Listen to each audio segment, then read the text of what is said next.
Shall we start? Yes, Miss Jean, let's start na po. Okay.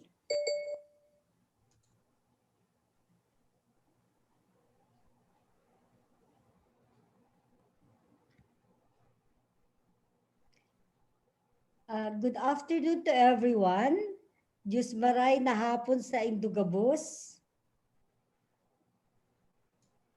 Welcome to the third webinar of the Women Global Development and Prosperity, or WGDP, webinar series on women's economic empowerment.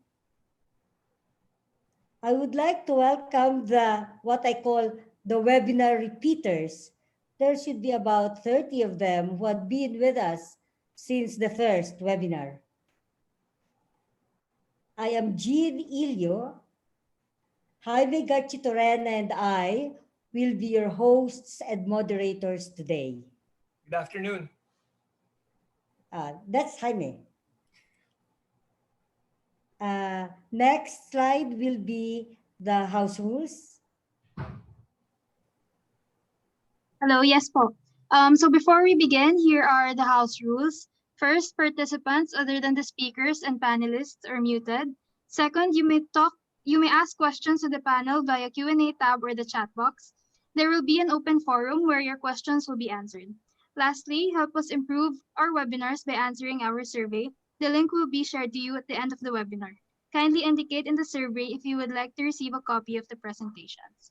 Back to you, Ms. Jean. Yes, you also have to indicate in the survey form whether you want to receive a certificate of attendance, right? Okay, for participants, next slide. For participants who are attending the WGDP webinar for the first time, the series aims to promote women's economic empowerment. The webinar series is a joint activity of the Regulatory Reform Support Program for National Development, or RESPOND, of the UP Public Administration Research and Extension Services Foundation, or UPPAF, a USAID grantee. Okay, and the Philippine Commission on Women, or PCW, to discuss and hopefully address key concerns of women entrepreneurs, particularly during these COVID-19 pandemic times. There are five webinars have originally been planned, 3 this year and 2 next year. However, instead of having just one session on ease of doing business, we will have 2.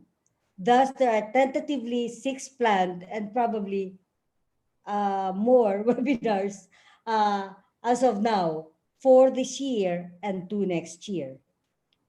The first webinar, which took place on August 28th, focused on improving women's access to credit. The second, on September 25, last month, discussed logistics or moving good. The main speakers of the first 2 webinars are with us now. Jaime Garchitorena was the speaker during the first webinar, and Dr. Henry Basilio was the main speaker for the second webinar last September. This webinar is the third, and will tackle making online business, or e-commerce, work for women MSMEs. The fourth is scheduled for November 20, crossed fingers, and it will discuss entrepreneurs' experiences with the Food and Drugs Authority Administration regulations and FDA's efforts to streamline the processes and requirements for food products. The 2 webinars in early 2021, that's hopefully January and February, will cover ease of doing business in registering business, accessing credit, and registering land. and gender discrimination in the workplace, including alternative work arrangements. The 2021 webinars will present the findings of research studies commissioned by UPPAF RESPOND. UPPAF RESPOND is supported by a grant from the United States Agency for International Development. As a USAID grantee, UPPAF RESPOND has designed a program of activities in support of the Women Global Development and Prosperity, or WGDP, initiative of the US government. The UPPAF RESPOND's WGDP program focuses on creating an enabling environment for women's empowerment, which is the third pillar of the WGDP. And it seeks to do this by removing restrictive regulatory barriers through gender-informed and gender-responsive competitiveness enhancing regulatory reform initiatives. The enabling environment, if adequately addressed, would also address the other two WGD pillars, which is helping women prosper in the workforce and assisting women succeed as entrepreneurs. At the same time, UPPAF is promoting the twin goals of gender equality and women's empowerment of the Philippine government, as enshrined in the Philippine Magna Carta of Women. So women's economic empowerment is an advocacy issue that responds along with the PCW and its key women's economic empowerment initiative, the Great Women Project. It's something that we share. So the webinar series doesn't only address the the US government initiative, but also, as it were, our marching orders based on the Magna Carta of Women. Now about this seminar. This webinar has been designed to be instructional and informational. And it will touch on 4 areas: DTI's e-commerce program and how we can access its services, joining and getting the best of an existing marketing platform. The third is getting an LGU online marketing program going. And the fourth, which is actually like the case study of an entrepreneur, is strategizing how a micro enterprise could maximize online business performance. Now, this is the flow of the program. We are on the first item. So I am introducing the webinar series. I will be followed by Dr. Henry Basilio, then by Jaime Garchitorena, who will give the framework for the panel discussion. Then there will be the panel discussion, which will start with what I call introduction presentations, and then open forum, then closing remarks by the PCW Executive Director, Attorney Cray Yuson Chavez. Now, at this point, I take great pleasure in introducing my boss, right, Henry? Introducing the Chief of Party of UPPAF RESPOND, Dr. Henry Basilio, to give his very special opening remarks. Henry? Okay, Jeanne, thank you very much, and good afternoon to everyone. Let me welcome first our panelists for this afternoon's forum, and also you, the participants, welcome. And thank you for joining us this afternoon. As described by Jeanne earlier, our forum is part of a webinar series, no? Pretty much like a Korean drama. And just like any drama, usually the new episode starts with a short or brief summary of the previous episode, right? And that's what I would like to do right now. So let me start with episode 3, okay, by giving you a glimpse of or the highlights of episode 2. So for those who were with us last time, this was on September 25. This will be just a review for you, no? But for those who are joining us for the first time, at least you will not completely miss the previous forum. Okay, so the title of episode 2 was assisting women MSMEs move their goods during the COVID-19 pandemic. Okay, so next slide, please. I started my presentation with a brief description of a visitor, no? That visited us early this year by the name of COVID-19 that has somehow wreaked havoc, no, on the Philippine economy and basically disturbed, no, the way we do things and most especially the way we do business. And because of social distancing, next slide, please. The government, of course, enforced measures, no, to prevent the spread of the virus, no? So we had enhanced community quarantine. Then later on became modified enhanced community quarantine.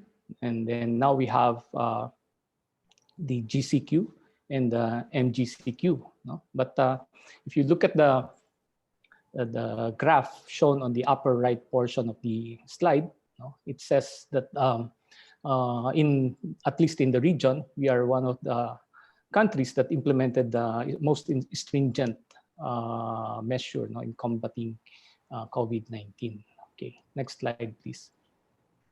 Okay, so with the imposition of social distancing and lockdown measures in the wake of COVID-19, digitalization is no longer an option. It has become an imperative. And the only option for meetings, which is basically telecommuting, okay, for most work arrangements, for learning, that is e-learning, and then for doing business, which is e-commerce. And of course, we have to add e-government, no, because more and more we are transacting with the government online.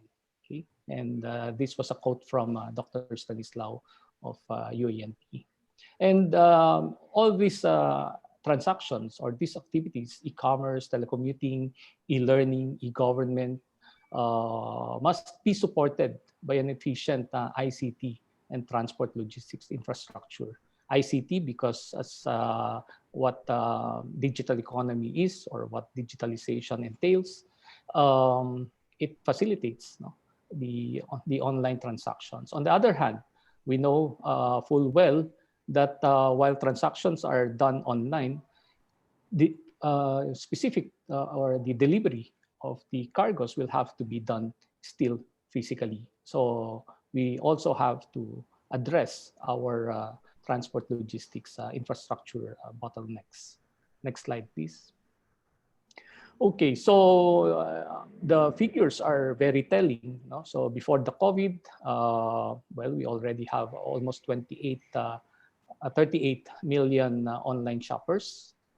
But 2020 and 2020 is not yet over. We already have about 49 million online shoppers, no? And precisely because of our mobility restrictions, no? And look at the payment method. No? Before COVID, almost 50%, 47% are transacted on a cash basis, no? And only 42% by way of bank transfers and other online fund transfers. No? But today, 74% are already preferring, no, e-payments. Next slide, please. Okay, so if you look at e-commerce, there are a lot of models. No, you have the B2B, B2C, which is a business to consumer, and right now, as I've noted in my presentation before, there seems to be a rise in consumer to consumer transactions. No? What I call, or what I referred to as the informal supply chain, and C2B, and even a mix of B2C and C2C. But at the end of the day, what do we need? We need internet and mobile connectivity. We need gadgets like computers, cell phones, and even tablets, to be able to access the websites and all the mobile apps. Okay, and at the final end, you need the physical distribution. But then again, the challenge is for us not only to invest on ICT and infrastructure development, but also to ensure that our policies and regulations are supportive of e-commerce. Okay, next slide, please. This is a very interesting information or set of data, because before the lockdown, in terms of number of registered Philippine online businesses, the figure is about 1,700. Okay, so this is before COVID-19. But then again, after COVID, okay, the figure increased 40 times, more than 40 times, to 75,000. So, there's a statement here that says, well, 40 times in the past 5 months only. So it must be more than 75,000 now. Okay, but then again, the challenge is with the increase in online businesses, the complaints received by the government, particularly the Department of Trade and Industry, has also increased dramatically, from an average of about 2,000 complaints annually. By 2020, as of end of August, this has already reached more than 12,000 complaints. So part of the RESPOND activity with the Department of Trade and Industry is to help develop a national online complaints monitoring and feedback mechanism to address these ballooning complaints. Okay, so let me end. Yeah, please, next slide. Let me end by highlighting the challenges that I've enumerated and discussed in the previous episode. Okay, so the challenge of ensuring that the movement of goods must be unhampered, so that we can partake of and benefit of efficiency. And then we have to streamline also our regulatory processes, by reducing the number of days in terms of transacting with government agencies, reducing the documentary requirements, and even the cost of complying with certain regulations. Now, number 3 has to do with reducing barriers to trade, particularly non-tariff measures. So we also have another webinar series just focused on quality non-tariff measures. Okay, and then as I've mentioned earlier, we must ensure that our policies are in keeping with the times, with the demands of the market. And so we are again assisting the Department of Trade and Industry look at e-commerce, the e-commerce law, which has been with us for almost 2 decades now, right? And then generating the needed investment, especially in ICT and transport infrastructure. And then finally, we need to improve our connectivity, not only at the level of internet connectivity, but also in terms of the physical connectivity. So I think this already provides you with a good glimpse of episode 2. So now let's move on to our episode today. But before we do that, okay, let's pause for a 1-minute commercial. Okay, so UPPAF stands for University of the Philippines Public Administration Research and Extension Services Foundation, which is implementing the RESPOND project. Now, RESPOND stands for Regulatory Reform Support Program for National Development. So it's a 5-year project being supported by the United States Agency for International Development. And the overall goal of the RESPOND project is to improve the environment for trade and investment by removing barriers to market entry, and this includes ease of doing business activities, increasing market competition, and then also strengthening regulatory quality and governance, and also enhancing and encouraging greater citizen participation in reform advocacies. Okay, so let me end by giving you the title of episode 3, which is Making Online Business Work for Women MSMEs. Thank you, and good afternoon. Thank you very much, Henry. That was really a good segue. And it also connected the whole discussion with the COVID-19, which is the environment that we are operating now. Now, I'd like to call on a good friend of mine, Jaime Garchitorena, who will present the framework. For the panel discussion. My introduction for Jaime is very short. Jaime has been so many things in his life, but today he is a mentor of the AIM Master in Entrepreneurship program. Jaime? Yes, thanks, Jeanne. Thanks, Henry. Welcome to all of our people who will share the virtual stage with us today. And thank you for everyone who's attending. So I'd like to thank Henry for setting the stage quite well for us.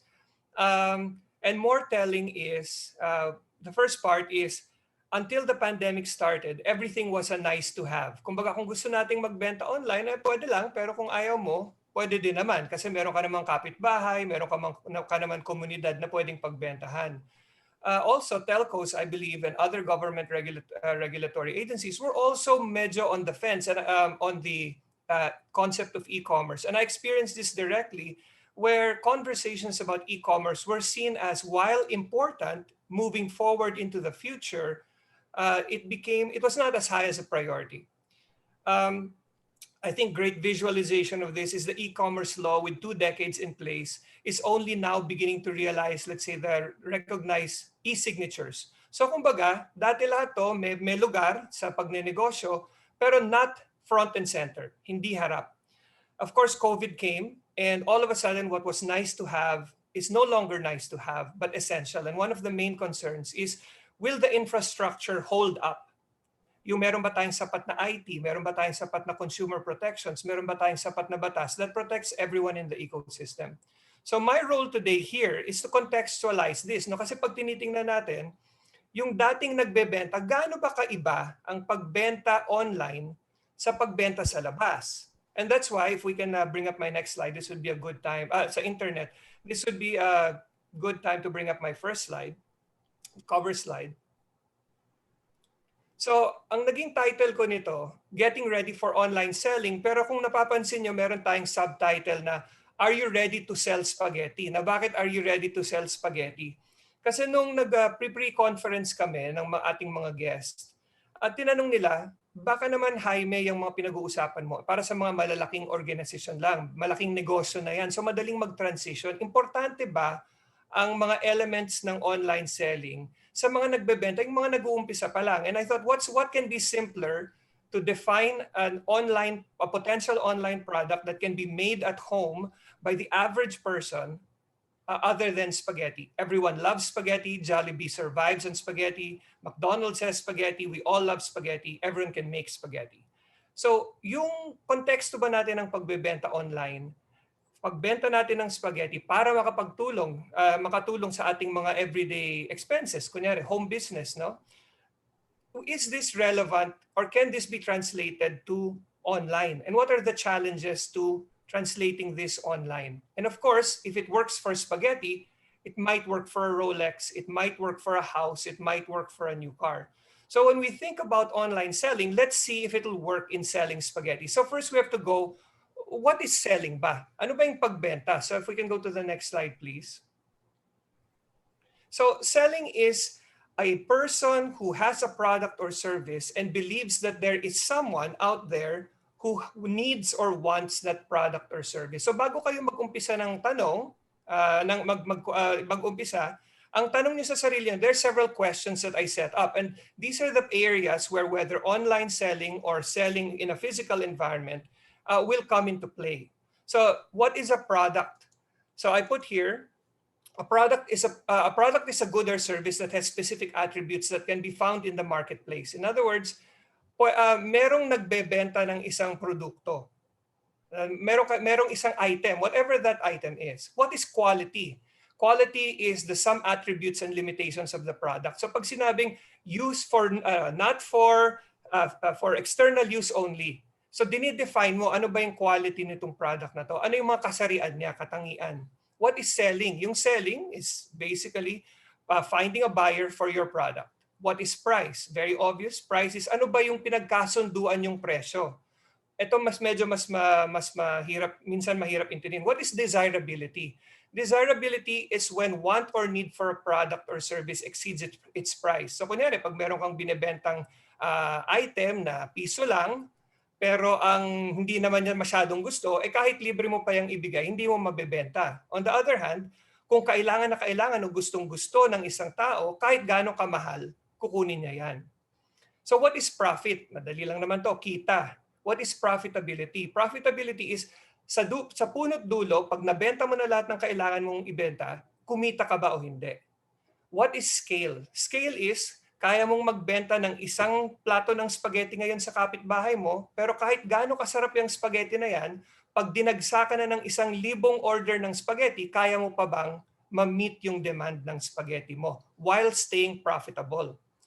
Ano ba yung consumer rights? Consumer rights, may karapatan ba ang binentahan mo ng spaghetti para magreklamo? At anong kanyang mga remedies no, pag hindi niya nagustuhan yung spaghetti mo o panis o hindi tapat dun sa sabi mong napakasarap at you used fresh tomatoes. Ano ba yung pwedeng magawa ng consumer?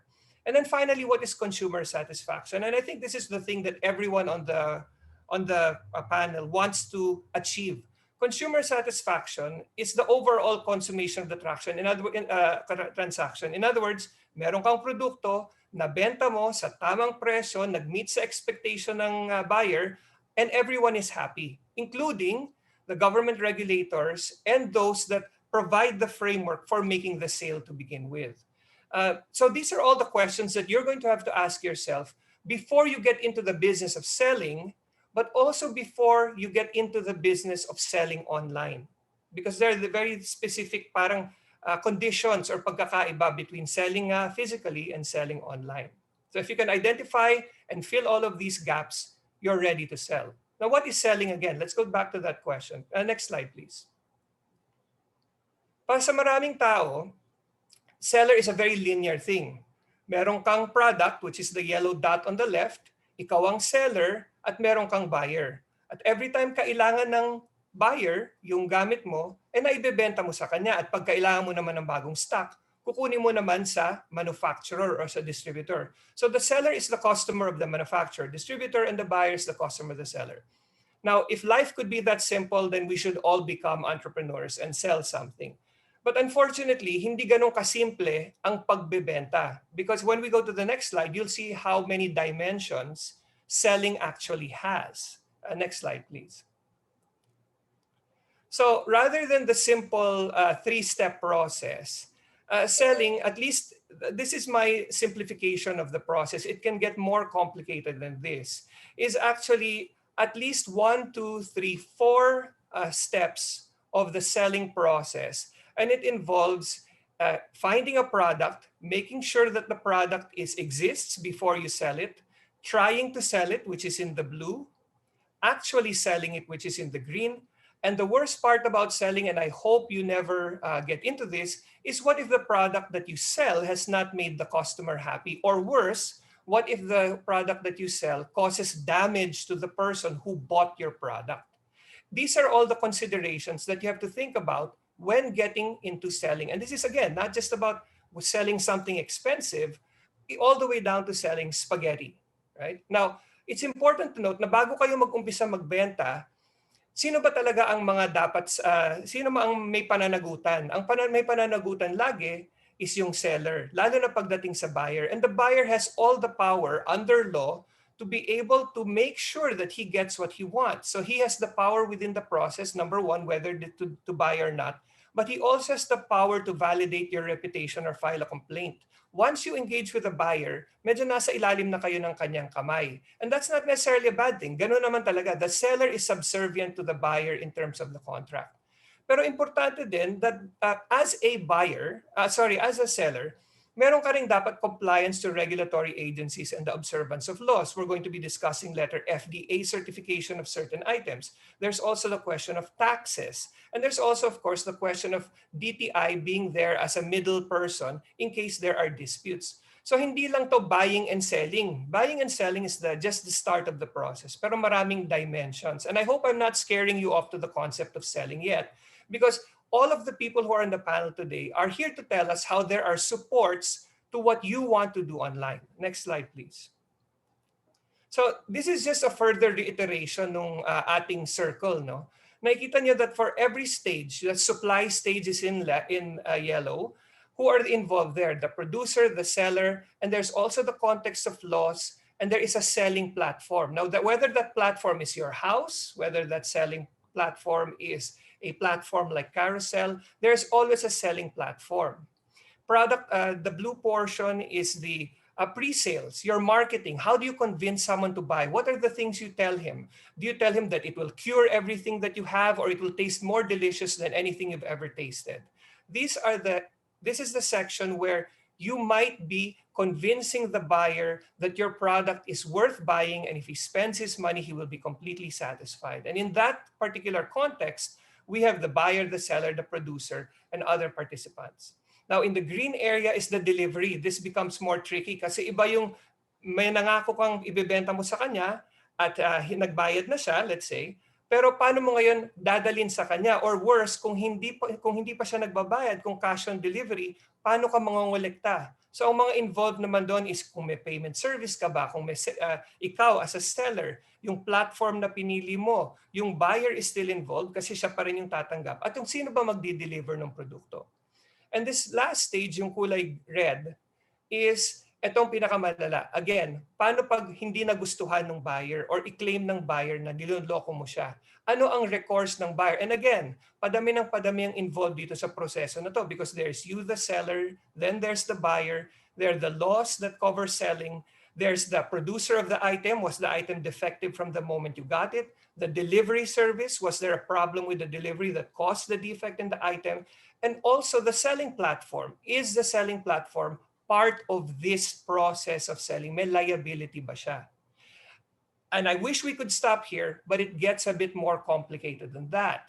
Can we move on to the next slide, please? So, nakita nyo with the arrows in between, not all parts of this transaction are, all of these parts take time. So may time to produce, you wait for delivery, may time to convince someone to buy, there's time to deliver, and there's time to fulfill the dispute. And aside from that, yung frequency pa, mabuti kung paisa-isa lang yung binebenta mo. Kung meron kang isang produkto na isang benta mo lang, kita ka na sa buong buwan, then that's great. Then your frequency is limited to one. Pero paano kung marami nang nag-order sa'yo? That's the challenge of going online. Going online loads you up with the opportunity to sell to as many people as you can reach, but it also increases your obligation to meet all of these conditions satisfactorily. So time and frequency are two other elements that you have to consider. First, we start with the product, then the marketing, then the sales and delivery and collection, then the management of the disputes, but also the time to complete all of these transactions and how many are you engaging in at the same time, all the while keeping the buyer satisfied and complying to all the rules and regulations of the land. And my last slide will be, my second to the last slide will be, sorry, nag-double yung slide. Can you just move to the next one? Not all of these will be equal in time and frequency. In other words, minsan marami kang nag-i-inquire pero wala namang bumibili. Marami kang nagre-reklamo pero wala namang bumibili. maraming bumibili, pero late naman yung delivery ng iyong supplier. So lahat to have to be managed if you want to move away from selling one plate of spaghetti at a time and or selling enough spaghetti so that, let's say, kakompetensya mo si Jollibee. Now, again, I'll go back. I'm almost done. I'll go back to where I started. Why did I choose spaghetti? And we can see the next slide, please. Why did I choose spaghetti? Because to many of us, spaghetti is so everyday and so easy to make and so loved by all, especially Filipinos with their hot dogs, that might be a place where someone wants to start selling. I want to sell spaghetti. But is selling spaghetti that easy? And if we go to the next slide, we'll realize that it's not. If you Google spaghetti poisoning in the Philippines, there are tons of articles that say all of these. Spaghetti can pose food safety risk. 132 students rushed to hospital after suspected food poisoning. Bulacan food poisoning. Spaghetti downs 49 students. When in the context of this, nakikita na natin na hindi pala basta-basta ang magbenta ng spaghetti. And this can go for almost any product you want to sell online. There is always a potential that there is a liability attached to your product. And when you see that, sasabihin mo pa ba, after everything I said, sasabihin mo pa ba, gusto ko nang magnegosyo and I want to go online? The chances are, kung wala tayong ibang tulong na makukuha, the answer will be no. Wag na lang. Hindi na lang ako mag-entrepreneur. Hindi na lang ako magbebenta ng spaghetti. Hindi na lang ako mag-online kasi ang dami palang risk. That's where our guests for today come in. The DTI is very strong on their promotion of their online training on how to sell online. The DTI, as a regulatory agency, can also manage the expectations of other government agencies in terms of food safety, infrastructure, for example, for internet, and all of these things. Meron tayong kasangga sa DTI. Paano mag-isa lang ako? Gagawa pa ba ako ng website? Kaya nandito si Raffy ng Carousell. Carousell is representative of one of the largest, if not the largest, I believe, online platforms where you can sell your products. And of course, they have their own ways of protecting their clients as well. And of course, we'll get instructionals from our friends from Iloilo and our friends who sell Strip It, so that we can all come together and say, if you, the audience today, wants to sell something online, can I do it? What are my odds of success? Who can help me succeed? And who can help me deal with all of these hurdles that Jaime has just presented? And with that, I would like to, hopefully I've set the frame for our discussion for today, and I'd like to pass it back to Jeanne to move on to the next discussion. Thank you very much. Thank you very much, Jaime. I hope people enjoyed Jaime's presentation. Now, let me introduce the panelists one by one. And my introduction will precede their introductory presentation. So the first to present will be Assistant Secretary Mary Jeanne Pacheco, who is called ASEC Jeanne by many. Okay, ASEC Jeanne is a highly motivated and dedicated career executive service officer with significant contribution and experience in public sector management, specifically planning, monitoring and evaluation, performance management, and public policy formulation.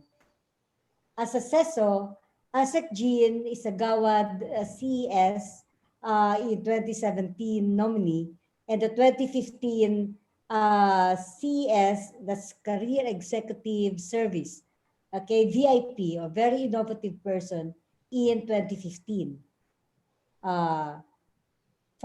And she was given the award in 2015 for introducing innovation and institutionalizing good governance initiatives in the DTI. ASEC Jeanne has been with the DTI family for 21 years, and her current portfolio as DTI Assistant Secretary includes e-commerce, logistics and supply chain, business name registration, and she is also the Department Legislative Liaison Officer, or DLLO. ASEC Jeanne. Good afternoon, ASEC. Hi, long time no see. Ano ba, sobrang public display of affection pag sinabi kong I miss you, Sir Jaime. It's been a long time. Hi, Now we're back Jean. in a different context. Hello. Welcome. Hello, Jean, to another Jean. Hello, Doc Henry, long time no see. So you'll allow me, shall I begin, Jean, or I'll begin. I hope you don't mind. I'd like to thank you UPPAF for the invitation, the Philippine Commission on Women, for this opportunity to share. I wonder if you can see my slide. Yes, yes. Can see my slide? Put it on slideshow, please. Yan. Is that okay? Okay, good. Thank you. So, naimbitahan ho ako to talk about the DTI's programs on e-commerce, no? I'd like to maybe just very, very briefly so we can proceed with the panel discussion. Magkikwento ako ng konti. According to Doc Henry, parang teleserye yung mga webinar series. So, ganun din yung aking presentation today. I'd like to share a little bit of mga trivia. And then I will share for the first time some results of a very recent study that DTI conducted, which is very relevant to our discussion today. So UPFAB, first time namin i-present na I hope you'd like it. No? And then this thing about how to make online businesses work, then it's an opportunity to introduce some of the things that we do. So did you know that we had a survey, yun pong meron kaming reboot program na tinatawag si DTI, nagkaroon kami ng aftercare survey sa mga nag-participate dun sa mga si Sir Jaime mentioned about the mga webinars, no? So 59% were female. Yan. Tapos na ngayong itong survey naman itong SME digitalization survey na I will present to you later. Ganun din, 59%, talagang more than half talaga women. And then, I'd like to update the slide of Doc Henry kasi kami po sa DTI, kami po yung team namin yung in charge ng business name registration. Just a little bit of some good news to everybody. Alam nyo po, the total number of business names registered for this year already exceeded the whole year of 2019. So 29% higher. So syempre po, business names lang po ito. In order for you to operate, you need to have your mayor's permit. No? Pero sa mga sole proprietor po, 820,000 new and renewal application na po dumating na. That's 29% higher. Ito ngayon po yung updated the updated the updated registration po natin ng retail sale. This is what Doc Henry said. This naririnig mo nyo? Yeah, we're good. Sorry. Hinga. Sorry pa. Naririnig nyo? Sorry. Hindi naman. You're clear. I'm clear? Okay, I'm sorry. Yun ho ang hirap ng So, anyway po, I apologize. So, I go back. No, so, the DTI registers the business name and meron ho kaming metric na binabantayan. Ito po yung retail sale via the internet. Kanina nabanggit ho ni Doc Henry that yun nga po, no, from 2000 before COVID, actually 85,000 na ho siya up to today. So as of yesterday, 85,000 po siya. And ditiningnan ho namin yung 84% of those who registered via PSIC 47913, ito ho yung retail sale via internet, 84% are female. So, yun po. I just thought that's something interesting. Ito hong dito sa total ho ng 820, 62% po female. So, I think that's a very good indicator that yung pong entrepreneurial ng mga kababaihan ay talaga pong lumalabas dito sa ating online business. Okay. So, ito yung we are currently preparing the the e-commerce Philippines 2022 roadmap. We have a roadmap ng 2016, pero yung pong ina-update na po natin ng 2022. And one of the things that we'd like to dahil ang instruction talaga ho ni Secretary, of course, the secret of the is to have a digitalized SME. So we did a survey of NCR Region 3 at Region 4A, about 400. 90% po doon ay micro, no? And more than 70% are business to consumer. Meron pong B2B at meron din pong B2C at B2B. Of all the interviewees po, actually, less than 40% lang po ang engaged in e-commerce. So we can say that there is still really growth or potential for improvement. Alam niyo ho, malami po to ditong information, but ito lang po yung gusto nating i-highlight. So marami po talaga ay sole proprietor, kaya po sa business name marami po talagang nagre-register. And then we measure kasi digitalization of SMEs.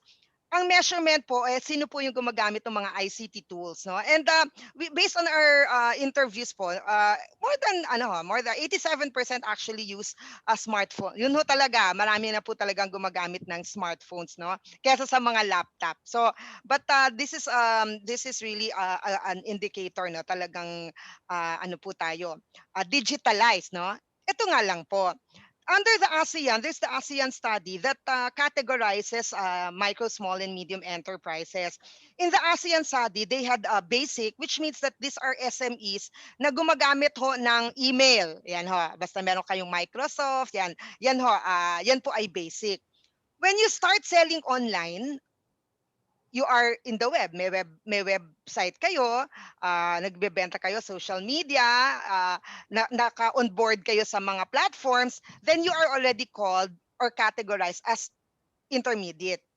Yung advanced po, pag gumagamit po kayo ng mga resource plans, CRM, data analytics, big data, yan ho ang mga advanced na po ang tawag natin dyan. When the DTI did the survey, so ang naging isa ho sa finding, meron po tayong level 0. Ito po yung walang email. So wala akong email na ginagamit. Meron po 19% po siya. At ang basic, what is important here in the ASEAN study, that was before COVID in 2019, many were labeled basic. But now we see that now it's only 16. At marami na ho, even many people sell in Facebook. So they're already considered already intermediate. So we ask them, yung pong payment, no? Because payment is a critical factor din po yan sa ating e-commerce. So nung tinanong ho, more than half are not even aware, no, of digital wallets. Pero kapag ho merong aided na sinasabi, nakikilala ho nila si GCash, nakikilala nila si Paymaya. Pero pag walang aid, makikita nyo maraming ano yung e-wallet, po. So tinanong namin kasi we also realized in the survey that of all those who were aware, no, they are aware, there were about 75% who are not using e-wallet. So sabi natin, why are you not using e-wallet? Kasi we're used to old habits. Hindi namin kailangan yan, no need.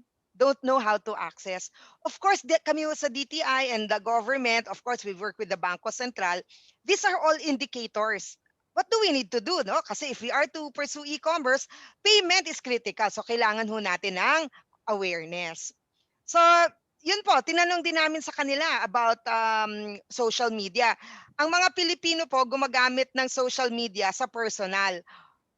More than close to 90% use social media for personal use, but when asked if you use it for business, less than 50%, 45% lang po ang gumagamit ng social media for businesses. So ito ho, no, tinanong namin, bakit nyo ginagamit siya sa social media to interact with my customers? Bakit hindi kayo sa social media? Kasi yung mga customer ko, wala naman sila sa Facebook. So nakita ho ninyo, no, we are able to really identify and define, no, where is the what is the lay of the land, and the survey allows us to really study where, in what area the government, no, can help, so that we will be able to exploit or maximize rather, no, the opportunities for e-commerce, lalo na ho ngayon sa pandemya. So another issue po, tinanong namin, kasi digitalization of SMEs, what are the 5 skills that you need? Tinanong namin po yung mga entrepreneurs natin. So many are foundational courses that we call, no? So financial management, customer management, marketing content, how to get started with your online. Tsaka po yung digital skills. Incidentally, dito ho sa digital skills, in all of the surveys that we've conducted, marami hong gusto ng website development. So many, we take that as a good indication na alam ho natin, parang si website na ngayon, parang calling card na ho natin yan.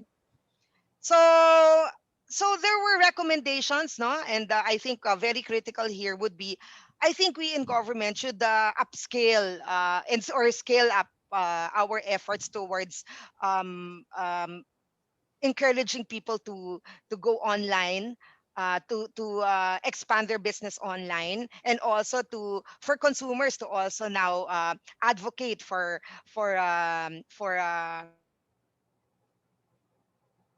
buying online, no? So ito po yung gusto natin, more online sellers and more online buyers. So we also have to build up with the importance of social media and also the training. So ito ho, no, we find the study, patikim lang ho yan, but really it was quite intensive, and we intend to really look at all of this input so we can come up with a really good program. So ito na ho ngayon yung story. So what exactly are we doing? Medyo natutuwa po kami because we think that even before the study, it affirms the things that we are now currently doing with DTI, as well as in our partnerships with other government agencies.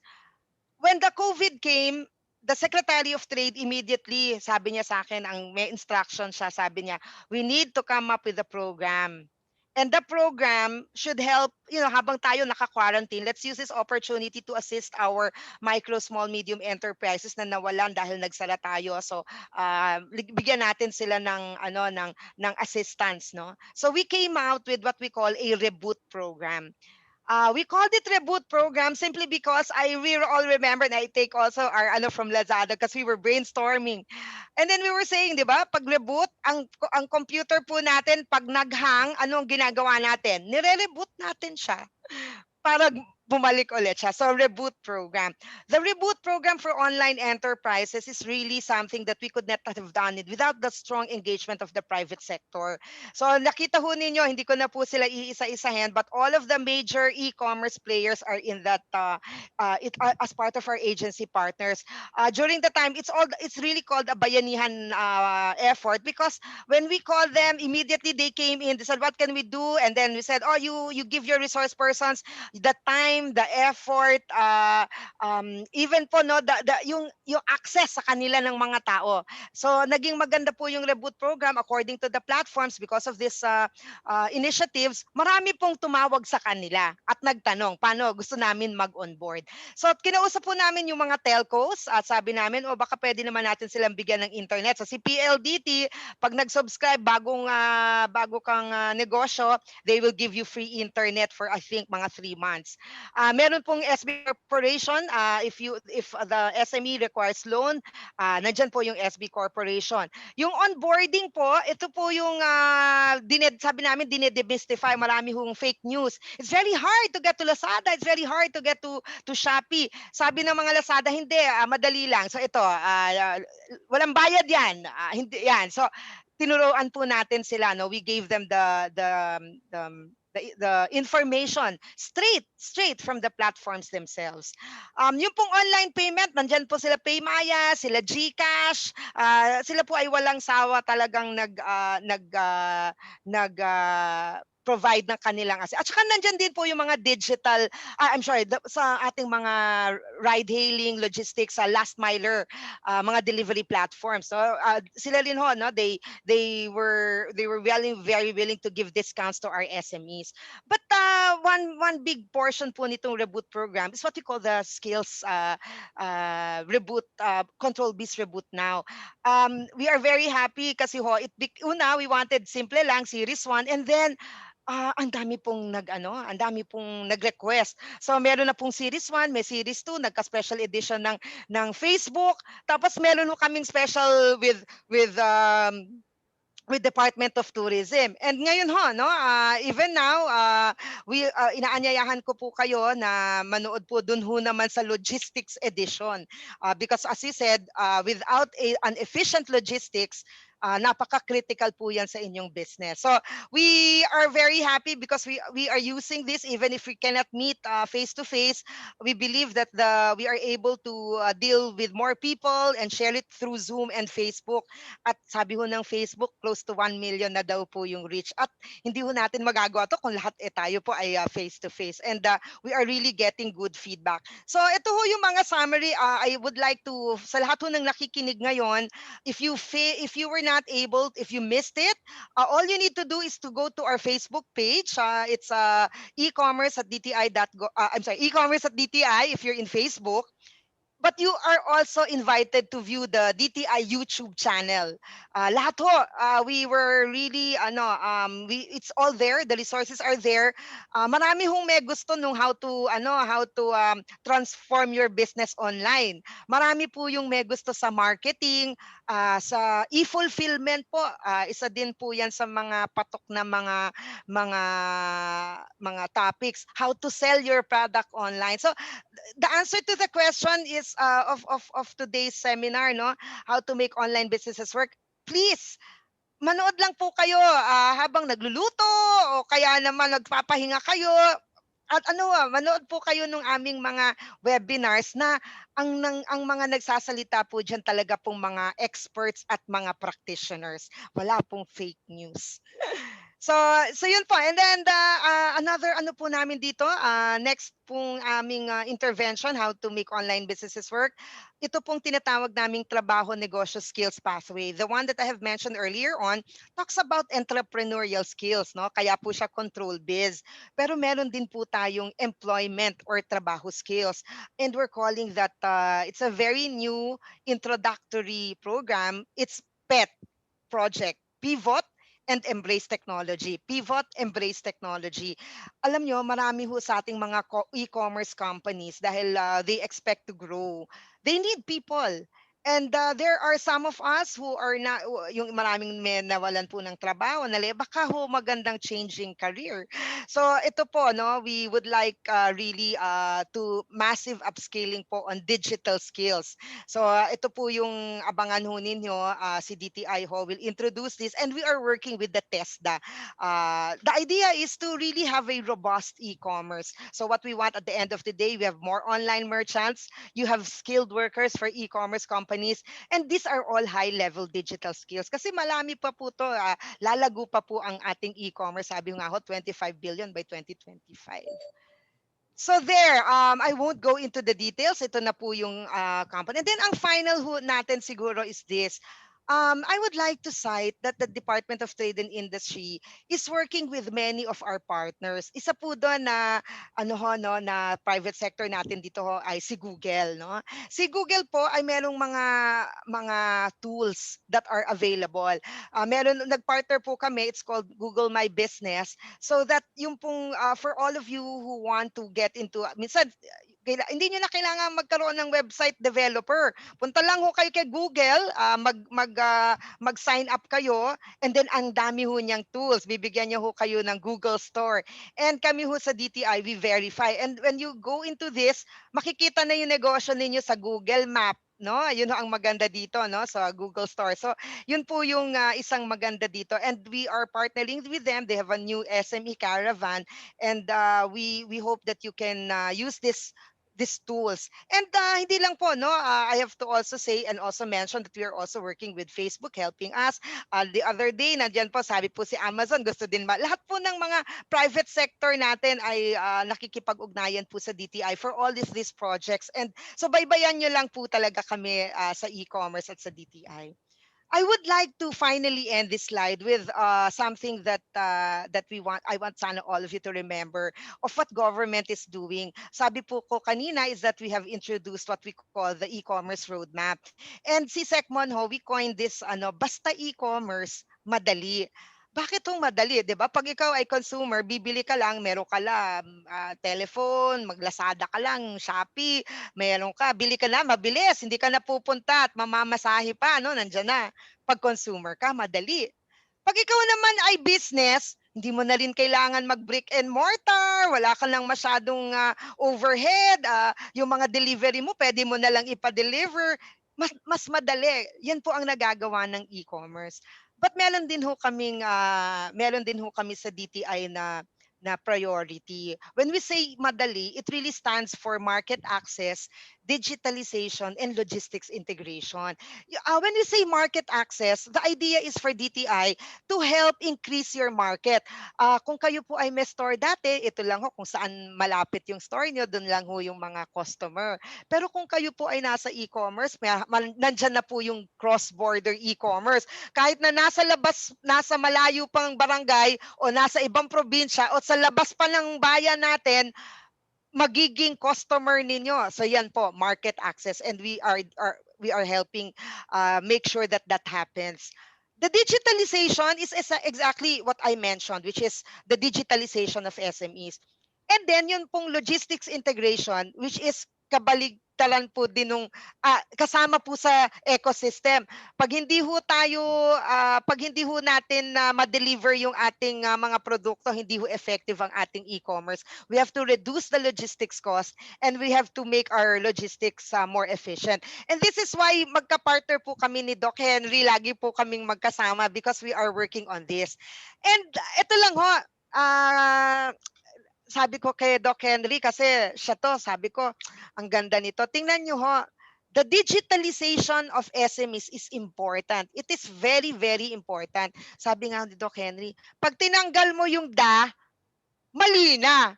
Diba? So, ganun ho ka-importante yung digitalization of SMEs. So, kaya ho dapat madali. Market access, digitalization, and logistics integration. So to all of you, the virtual viewers here, the virtual audience, please do visit us. No? Punta po kayo sa aming website, ecommerce.dti.gov.ph. Lahat po ng sinabi ko ay nandoon. Plus also visit us at our YouTube, DTI, and also our Facebook page, e-commerce.dti, para ho makita ho ninyo lahat ng mga resources that you can use to improve your business. So Jeanne, and thank you very much. And Sir Jaime, thank you so much for this great opportunity. Maraming salamat po. Yeah, maraming salamat din, Jeanne. Jeanne to Jeanne. Hindi C to C. J to J. Ang ano dito is, kung ikaw yung magtitinda, bibili ako. Yan na. Okay. Now, from the government side, and I think it was very refreshing to know what the government programs are all about, no? Ang ando lang dyan is sino ba yung nakakaalam. That's the point that can be discussed later. The next panelist that I will be asking to introduce himself is Raffy Montemayor, who is the General Manager of Carousell Philippines. Okay, Carousell is one of the world's largest and fastest growing classifieds marketplace. And Raffy leads the Carousell's business in the Philippines.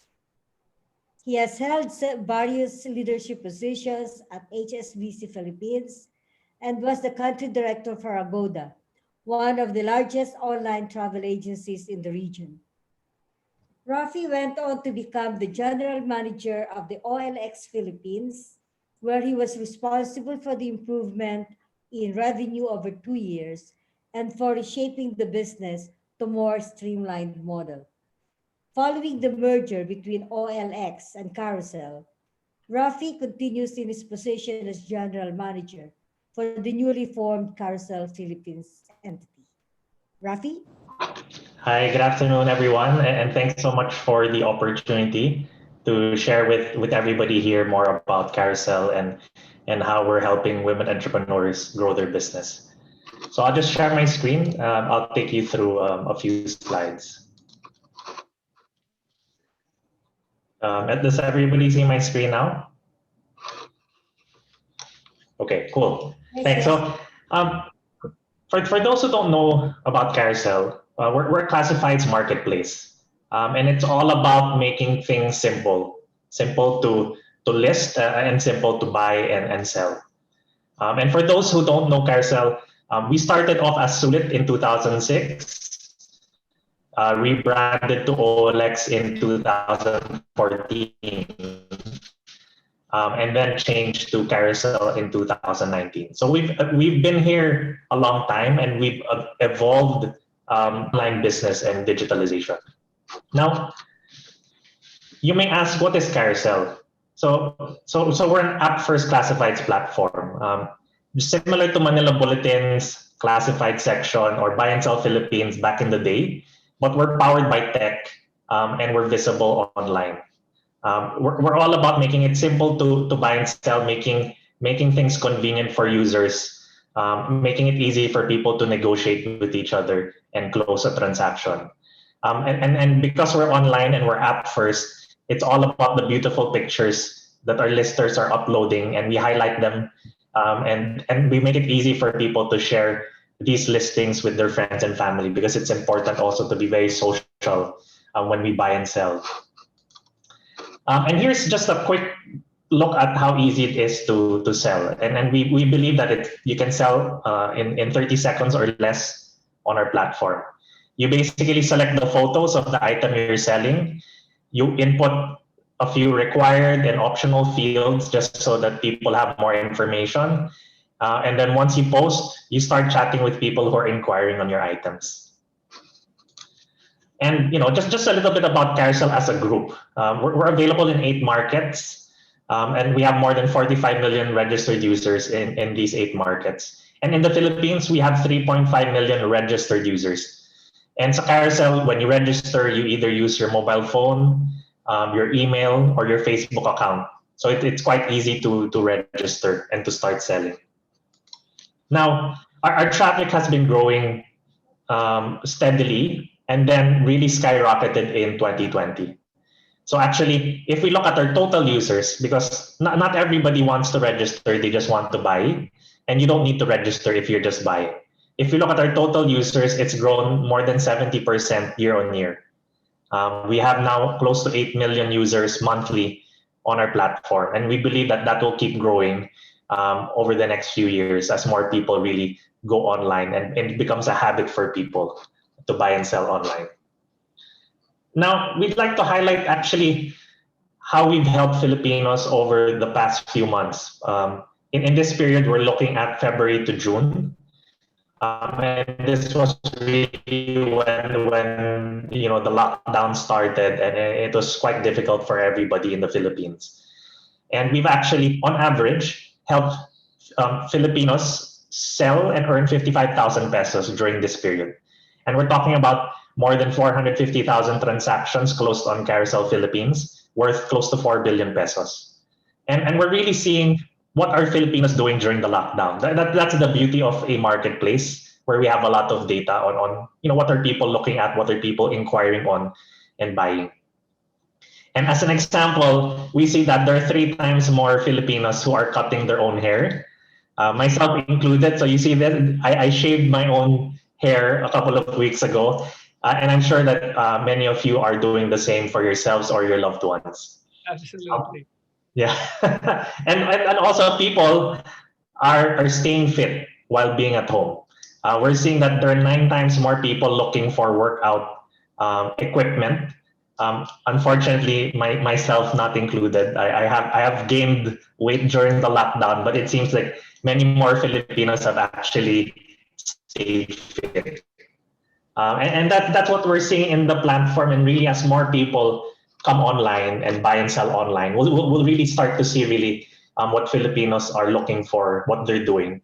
And that's why we invite more people to use our platform.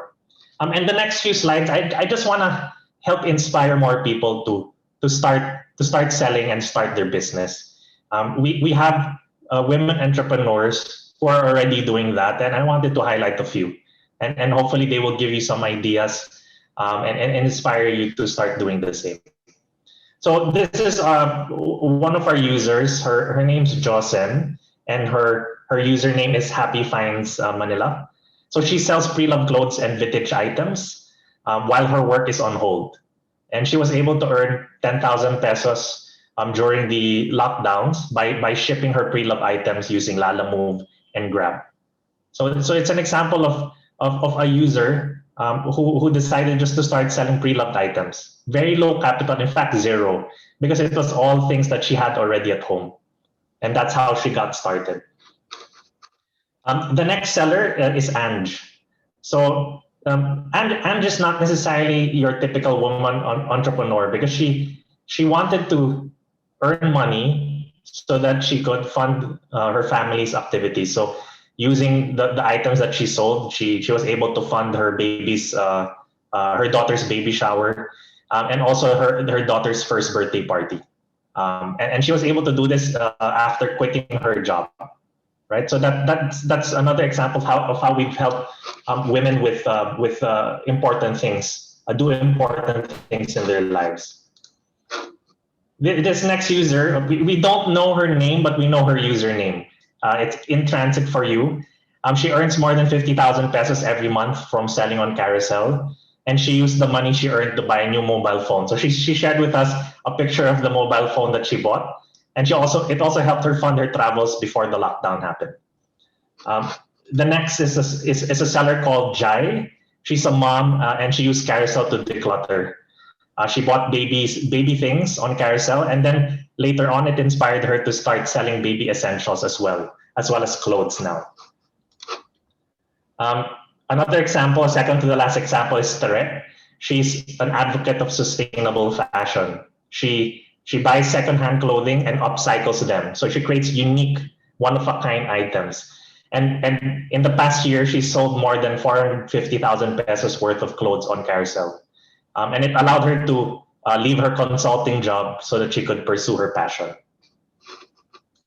And just lastly, we have Gabby, who she was a working student at the time. She wanted to fund her schooling by selling her pre-loved items at home. And it allowed her to then become a registered nurse, and now she works at the OR. And she still sells on Carousell to supplement her income. So these women, they're entrepreneurs in different levels, but we really help them by giving them a venue to reach out to online buyers and really help improve their lives. So this is just a little bit about Carousell, and I'd love to answer any questions you may have about Carousell and how to use our platform and how we can help you. Thank you very much, Raffy. Thanks, Raffy. So that is, what did you call it? Zero capital, because you already have them. It's like recycling your assets. Yeah, exactly. And it's just collecting dust at home. So Yeah. it benefits others. Yeah, okay. Thank you very much. Now, the third panelist actually is a long-time acquaintance of mine, long-time friend of mine, Velma Jane. We call her Bing Lau, who hails from Iloilo. She has worked with women entrepreneurs for years. After a 10-year stint with the Region 6 DTI office as Trade and Industry Development Specialist, she joined the Philippine Commission of Women's Canada-funded Great Women Project Phase 1 as Assistant Project Manager. She returned to Iloilo after several years, and now she is the Local Economic Development and Investment Promotion Officer, or LEDIPO, of the Iloilo Provincial Government, assisting and developing MSMEs and sectors in the 43 municipalities of Iloilo. What is of interest in what she's going to share with us is the fact that this is probably the first time in the webinar series that we are addressing concerns of the agricultural sector, okay, or of MSMEs with agri-based enterprises. Now, may I call on Bing? Good afternoon, everyone. Am I loud and clear? Yes, dear. Oh, yeah. Thank you so much for giving me the opportunity to share our experience here in Iloilo. I can say that this is a journey for for the province of Iloilo. I'm glad that there's digitalization. We have been using digitization. It's quite difficult. So I will use starting now. I will use the term digitalization. So I would like to share with you our experience in the province of Iloilo in digitalizing. Yes. Also, we help our MSMEs in doing this. So in 2017, We the need legislation. slideshow. Show it on slideshow, please. Okay. Sorry. Okay. Is it okay? Okay. In 2017, the Local Economic Development and Investment Promotion Center of the Iloilo Provincial Government integrated in its program for micro enterprises the training session entitled Bringing Your Business Online.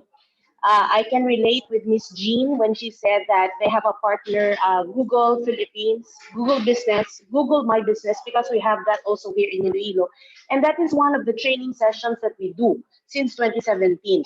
This training was run every year for each year of for each batch of micro entrepreneurs under our enterprise development program. And just to inform everyone that about 90% of our clients here in Iloilo, especially micro entrepreneurs, are women. But since 2017, they're complacent and they didn't see the need to sell online yet. But this year, just a few days after the lockdown, the farmers and also the women entrepreneurs were having difficulty selling their produce, their products in the market. There were no export of products to nearby provinces, municipalities, or even the city.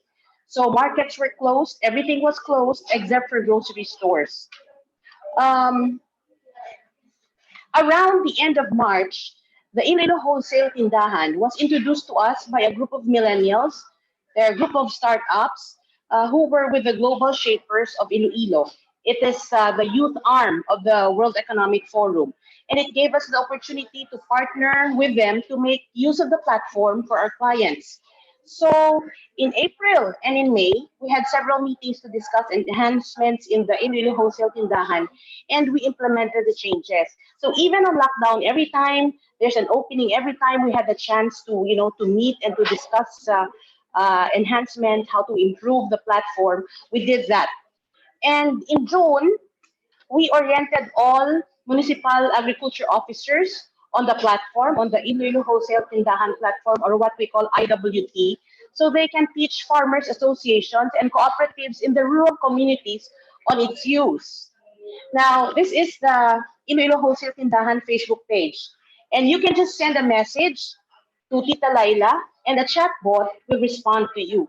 So this is how it looks. You can check it out in the Facebook platform. And then since Iloilo Wholesale Tindahan is still on its pioneering stage, then we also used back-to-back the Facebook page Invest in Iloilo Philippines to increase audience visibility of our commodities, which were urgently needed to be sold and bought. Because there were a lot of messages that we received from farmers, from women entrepreneurs, from everybody all over the province, and they say that, Mom, we cannot sell our squash, we cannot sell our calamansi, we cannot sell this, we cannot sell that. So we had to double time on the selling and market linkaging so that they will not go to waste. So we use our Invest in Iloilo Facebook page, and we received a lot of inquiries.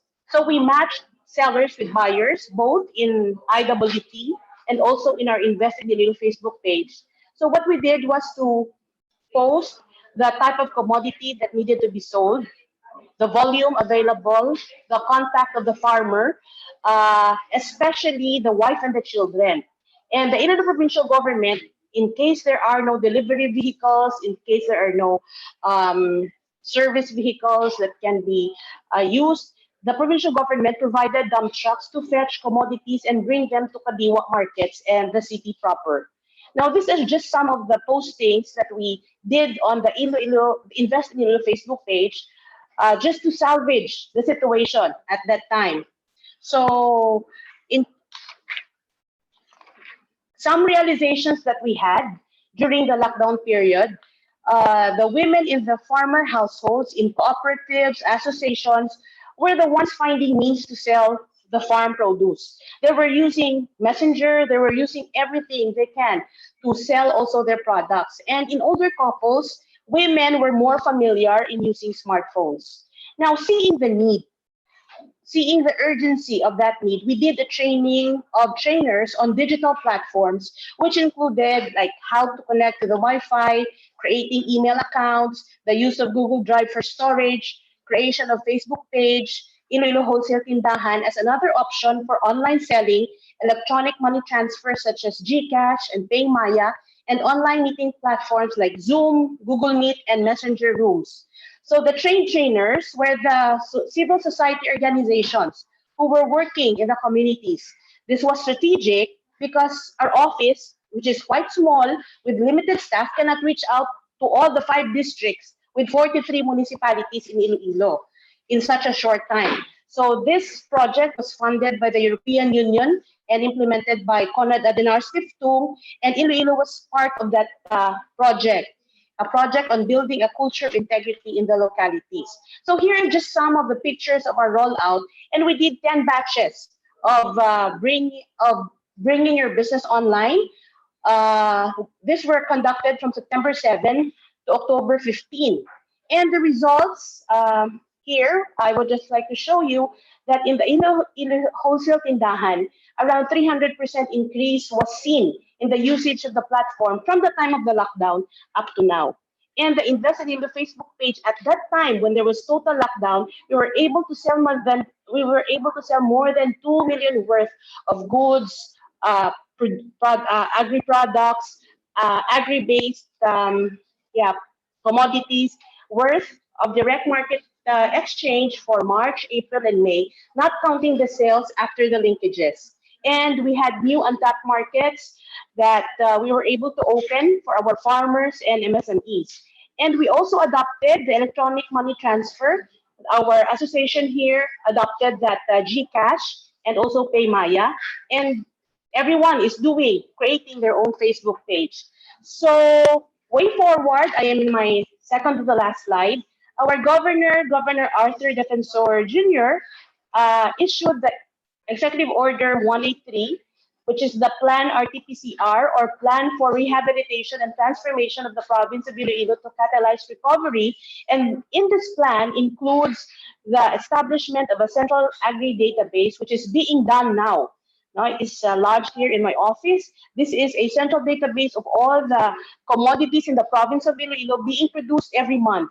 And we are starting to develop our online marketing platform for the province of Iloilo. So we believe that the future depends on what we do in the present, as said by Mahatma Gandhi. So thank you very much, and good afternoon, everyone.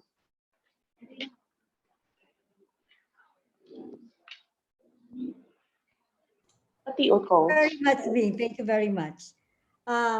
Now from the government to marketing platforms, we have as one of the panelists, an entrepreneur who has actually flourished during especially during the lockdown. Now, Arlette Alvarado is the founder of Scarlet Enterprises. Jaime already mentioned it, Strip It. Yeah. That's their that's their brand. Arlette says that she has always been an entrepreneur at heart.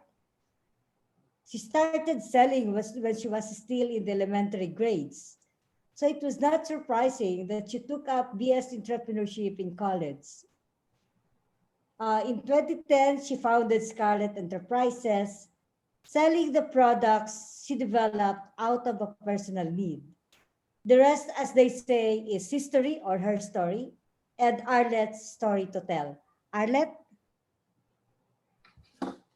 Hello, good afternoon to everyone, and thank you for having me here and sharing my experience as an entrepreneur. And I would just like to introduce my business to you or share my business to you.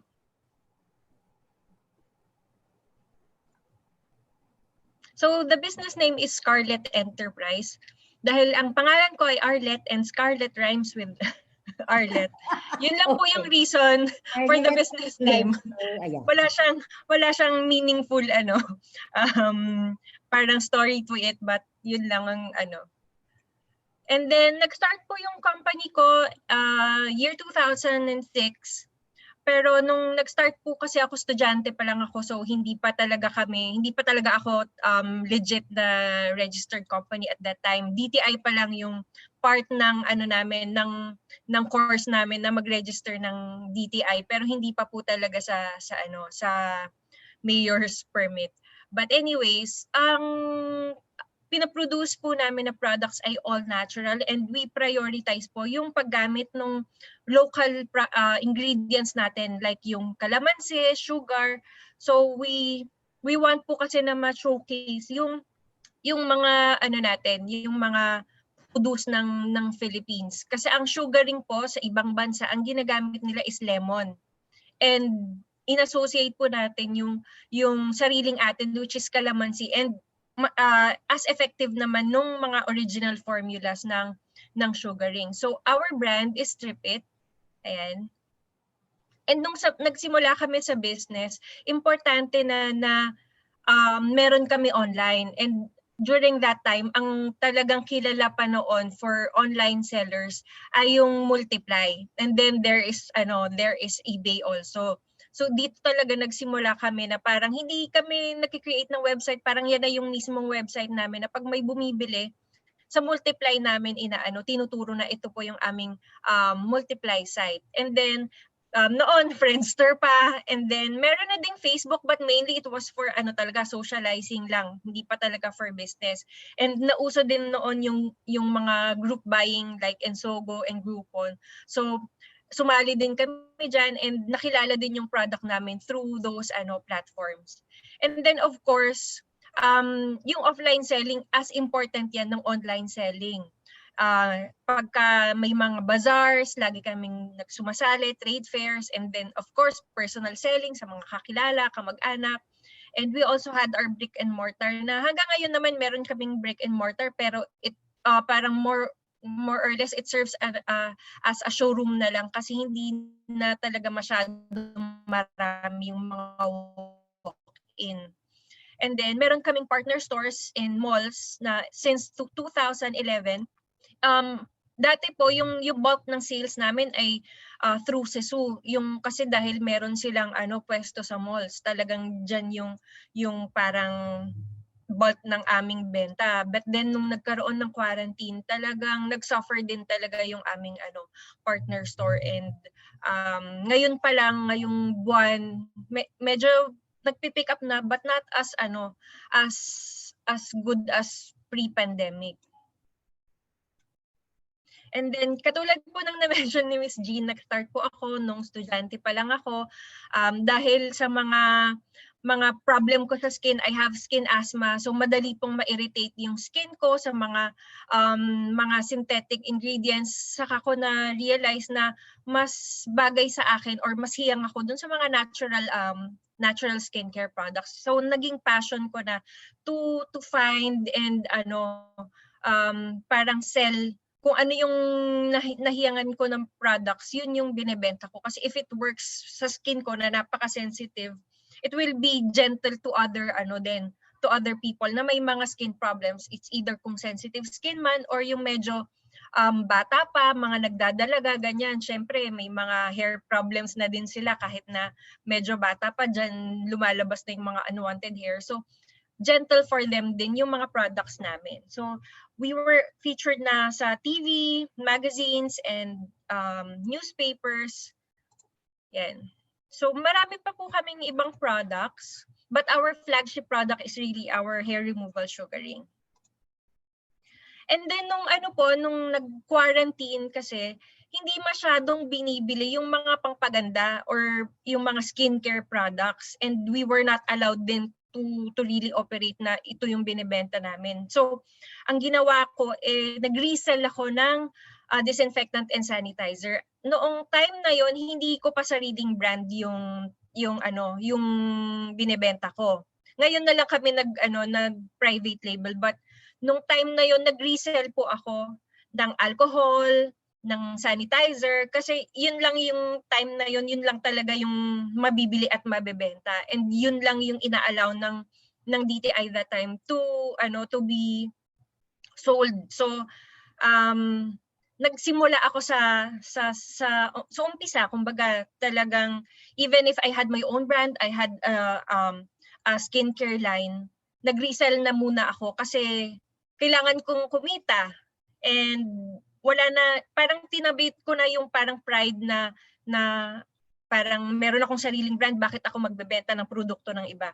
So tinabi ko yung pride na yon, and talagang nagsimula ako na mag-resell ng products ng iba hanggat sa yung supplier ko or the manufacturer allowed me na magkaroon na ng sarili kong label for their product. So ito pong micro cleanse, ito po yung dati kong nire-resell, but now it's I have my own name na doon sa produktong binebenta ko noon. Yan. So itong ibang products po, I think that was May, and around May na inalaw na I received an email from Shopee and Lazada na they were allowing na hygiene products to be sold sa platform. So nung time na yon, nagbenta na ulit ako yung mga hygiene products lang, hindi pa nila inaalaw yung mga makeup or whatsoever. So yung mga sabon, ganyan, yon inalaw nila. And then nagulat ako kasi sobrang daming bumili talaga online. Although may mga risk din kasi hindi naman lahat nakakatanggap ng delivery dahil may mga lockdown, may mga hindi na re-receive ng customer or hindi natanggap ng customer. So may mga ganun pa rin problems talaga when it comes to online selling or yung mga deliveries, may mga hurdles pa rin. Pero sinugal ko po yun kasi iniisip ko kahit na may iba na hindi, kunyari bumabalik sa akin yung products, at least meron akong benta. Kahit yung kalahati nabebenta ko. So, rin talaga, parang palakasan na lang ng loob at that time. Maraming sellers na nakakakwentuhan ko na hindi mo na sila nagbenta, parang ayoko muna kasi hindi naman natatanggap ng customer, or marami kasing logistic wise maraming challenges. But then sa part ko talagang isinugal ko siya kasi may mga stocks naman kami at that time. And then ang next naman namin na problem, naubusan naman kami ng stocks kasi dahil sa maraming bumili, and then hindi kami ready dun sa surge ng demand. And then yung aming suppliers ng mga packaging and everything, hindi rin sila ready kasi nga may mga logistic and supply problem nung mga buwan na yon. But ngayon po bumabalik na po slowly to normal. So yun, aside from Shopee and Lazada, meron rin po kami sa mga ibang platforms, and then meron pa rin kami offline. So ngayon po medyo nagpipick up na yung offline, and hopefully dire-diretso na mag-normalize ng onte. Syempre hindi naman ko in-expect na parang everything will go back to the way it was, pero yung mag-survive lang talaga yung business at this time. So yun po ang aking story, business in the midst of the pandemic. Yeah, I thought sasabihin mo, Arlette, na isa pa mabili na produkto mo, yung strip it mismo. Kasi yes po, yun po talaga. Kasi po, I think ang factor is sarado po yung mga waxing salons or yung mga laser na mga spa. So ang paraan lang nila talaga is strip off ng in their own homes. Yeah. Okay. Thank you very much, Arlette. And what Arlette failed to relate to you, and which I also forgot, is Arlette is a board member of a group called Network of Enterprising Women. Okay? So they're a group of, hindi lang Yes po. enterprising. Ang tawag ko dun sa inyo na ay new Network of Exciting Enterprising Women. Yes. Yeah. Yes po. Yes, I failed to mention nga po pala, sorry. But yes, may group po kami of women entrepreneurs na talagang nung time ng pandemic, lahat kami, we were there for each other, emotional support kasi pare-pareho kami ng sitwasyon. Yes. Okay, thank you very much, Arlette. Now Thank you din. Yes, I will turn over the facilitating to Jaime. Sure. Okay, Jaime, we All right, can thanks. only have to the participants. I will say I'm sorry again because we will surely go over time. But if you like, we will stop at 4. But sayang naman. So you have until 4 o'clock at least Sige. for the panel discussion. Thank All you. right, and then advice na rin to everyone, all of our viewers, please send in your questions either through the chat, but also to our panelists, please feel free to jump in at any time. So I'm going to try to ask as generic questions as possible, but maybe let's start it from the perspective of continuance of this new normal. So there's always a choice when you're starting to do a business now, or even when you have a business now.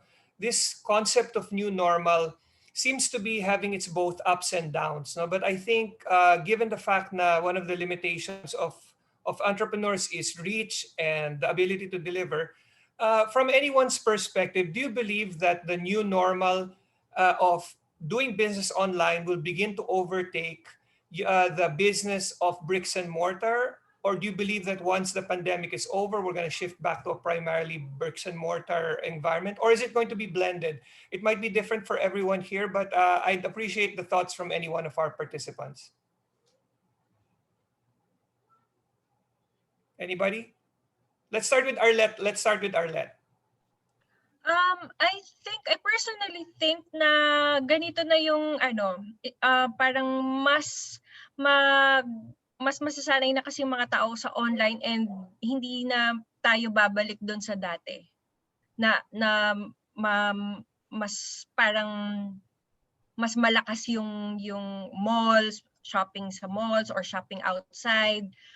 Parang for me talagang nangyayari na ngayon, it will stay that way na people will really shop online kasi na-experience na natin yung kung gaano ka-convenient na hindi mo na kailangan lumabas. Katulad nga ng sabi ni Miss Jeanne, hindi ka na mamamasahe, hindi ka na gagamit ng oras mo to buy stuff outside. Talagang deliver right at your doorstep na napaka-convenient. So I think magiging ganito for a while. So you believe if you had a choice from the start, if all of these online tools, you were very aware of it at the start of your business, you would have gone straight online, you think? Well, we did, pero kasi as important nga yung maging visible ka sa mga bazaars and But for me, I know how important it is to be online na from the start. That's great. Jeanne, Raffy, or Bing, any thoughts on if this is going to be it, or is going to be a hybrid moving forward in the future, just so that our audience will know, should they still consider at some point in the future setting up a bricks and mortar, or can this be the path forward, pure online? Raffy? Bing, go ahead, Bing. Yeah, for the setup or the setting is different for Iloilo province because while we have a highly urbanized city, but most of the people live in the province area, and I still believe that yes, a hybrid model maybe will emerge, and then there will be an increase in the usage of online platforms. plus the fact that we're doing also our share in teaching communities, associations, cooperatives in the rural areas, I believe that there will be an increase in the usage of these platforms. But I still think that for some, they would still prefer to go to physical stores. And but lately, I've seen that it's not the same. It's not as many. The crowd is not as much as it was before. But slowly, everyone is going out. But not as before the lockdown. Right. How about for, I'm not sure if I got the characterization of your product mix, Bing, no? How much of your stuff is being sold on your platforms or through your processes, perishable versus non-perishable? And what are the challenges on the perishable side? Kasi pag online, you don't smell it, you don't taste it, hindi mo mapisil-pisil. Are there any specific challenges there? Actually, sir, since we're a local government unit, our selling was really just to help the farmers in the rural areas to bring their products to the market kaagad. And yes, that is true, perishable nga yung nature ng kanilang produkto, and we had to sell it urgently, ASAP.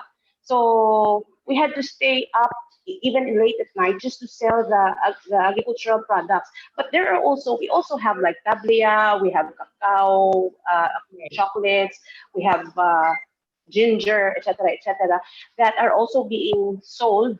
Pero yung most affected here, yung vegetables, yung mga fruits, at saka yung mga farmers and cooperatives namin. So we really had to fast track the selling, and the provincial government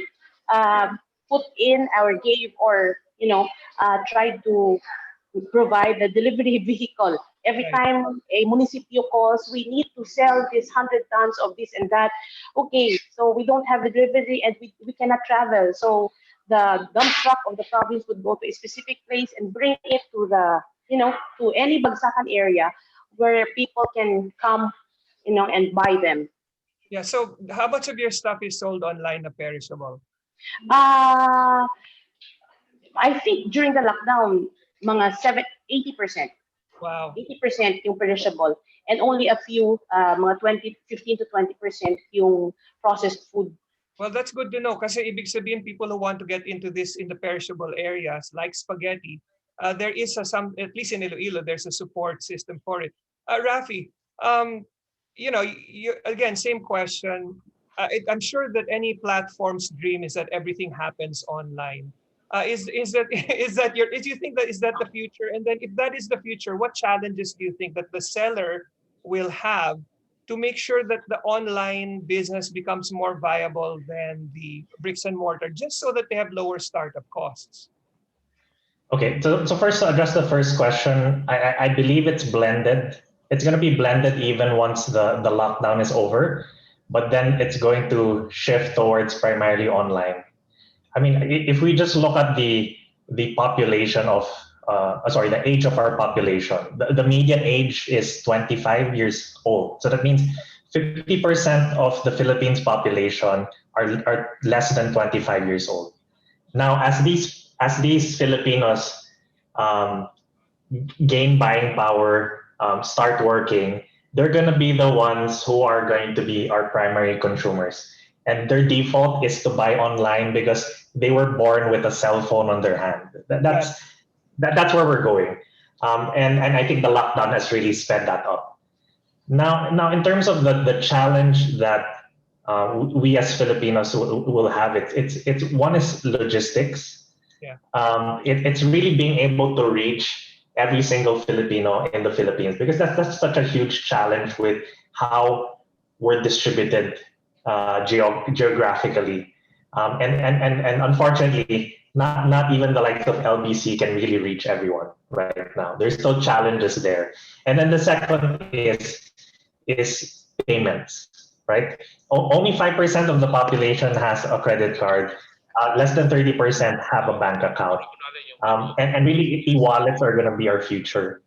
But e-wallet penetration is still very low. So we really need to get that up to close to 100% to really make everything online. Right. So great, great points from everyone. And what's interesting is that Jeanne is in a perfect position. Jeanne, if you're there, the DTI might be in a perfect position to sort of wrap up at least this question, because we've already mentioned logistics, we've already mentioned e-payments. The demographic is perfect to the chart of the DTI. Velma has sort of touched, has sort of touched on cold storage and other transportation facilities. And of course, Arlette was talking about return. How do you deal with products that are return customer satisfactorily? I think, Jeanne, do you think you want to pick up on any of those things? Parang sinasabi ni Facebook, tama yung binili. Pero nga sir, yun yung ididemanda ko eh. Kasi dito sa tingin ko, ang violation doon, false advertising. I think we have to, can we mute Miss Jeanne? Masyado ng detalye. She's dealing with something on the office side. So let's go back to to another question. So everyone seems to have some framework for success. So it is a good idea. It might even be a good idea to start your business now, assuming that you can get a product, you can get online. But Raffy's story about the amounts that can be potentially made, and Arlette's story of the level of success, and even Velma that says that there's so much business online. In terms of regulation, and Ms. Jeanne and I touched on this, how does this concept of taxation begin to play when you want to get online? Whereas before you might have tried to get online because there's less visibility. How does it play in the popularity of online, that now everything's recorded, now that everything's digital? Do you think this will sort of dampen the issue of getting online, or is there some way to make this a happy marriage of visibility of the transaction and the commerce itself? Raff, you first maybe.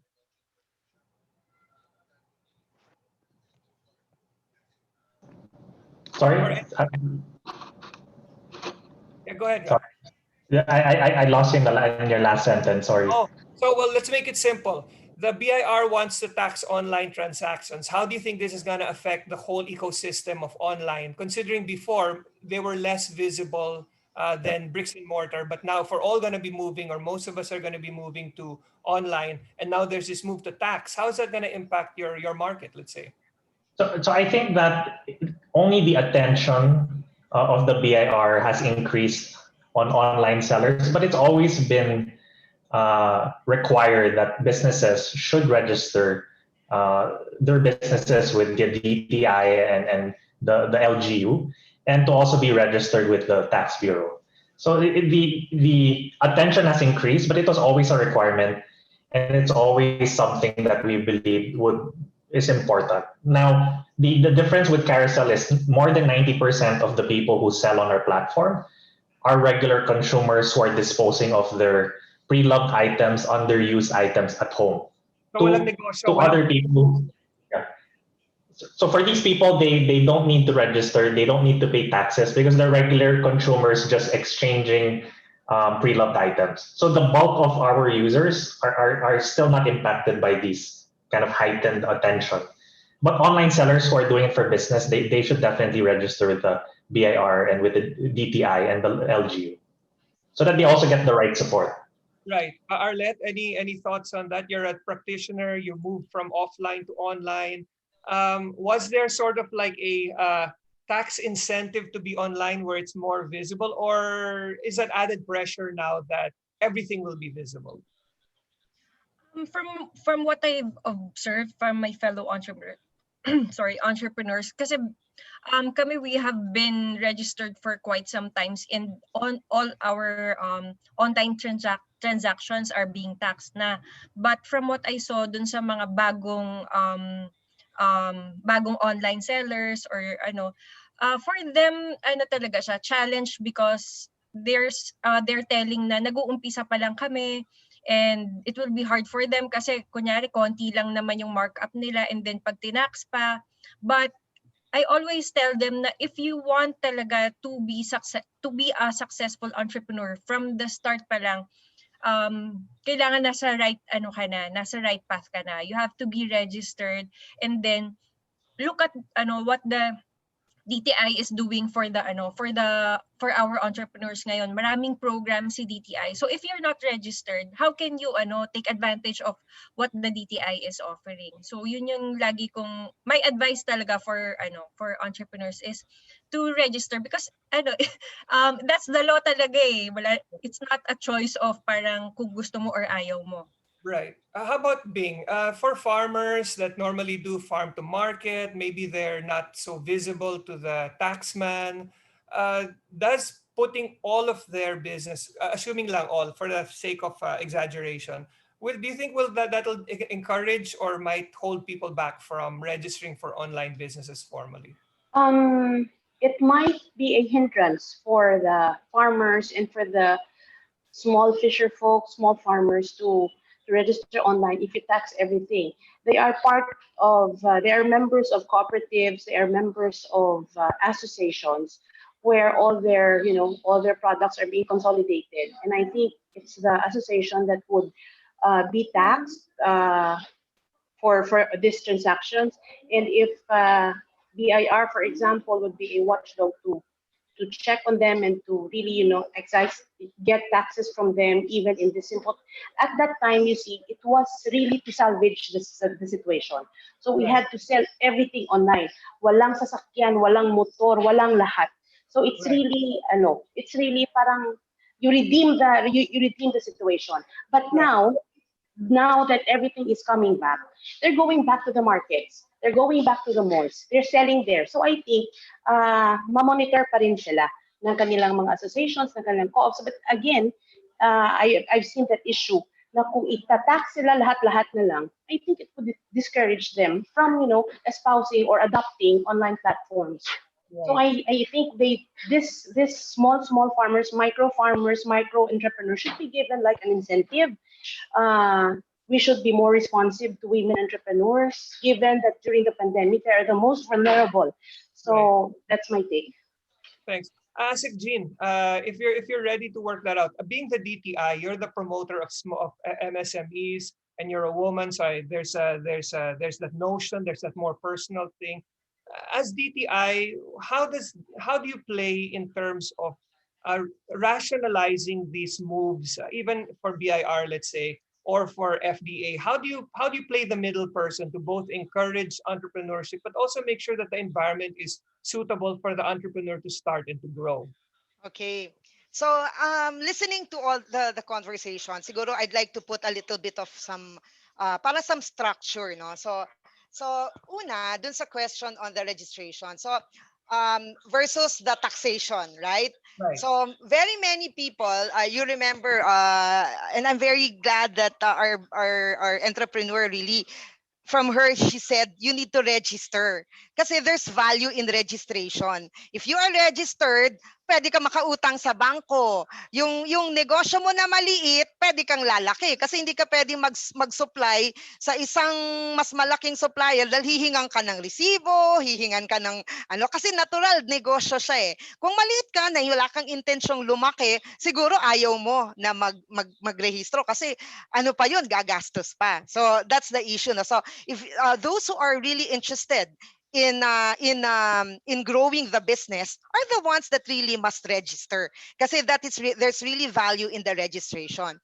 To say that hindi kasi kasi tataksan ka ng gobyerno, ibang paradigm yon. Hindi po totoo kasi ganito naman yan. Ang nakalagay sa batas, pag 200,000 ka ang income, hindi ka exempted ka. Wala kang babayaran. So hindi totoo na pagka tax ka na kaagad. So kung maliit ka, hindi ka naman tataksan. So that's another, we need to set that record straight. Ngayon, what's the difference between registration naman? Yung registration, magbabayad ka. Sa DTI, mag-register ka, 200 pesos. Kung gusto mo ng national, 2,000.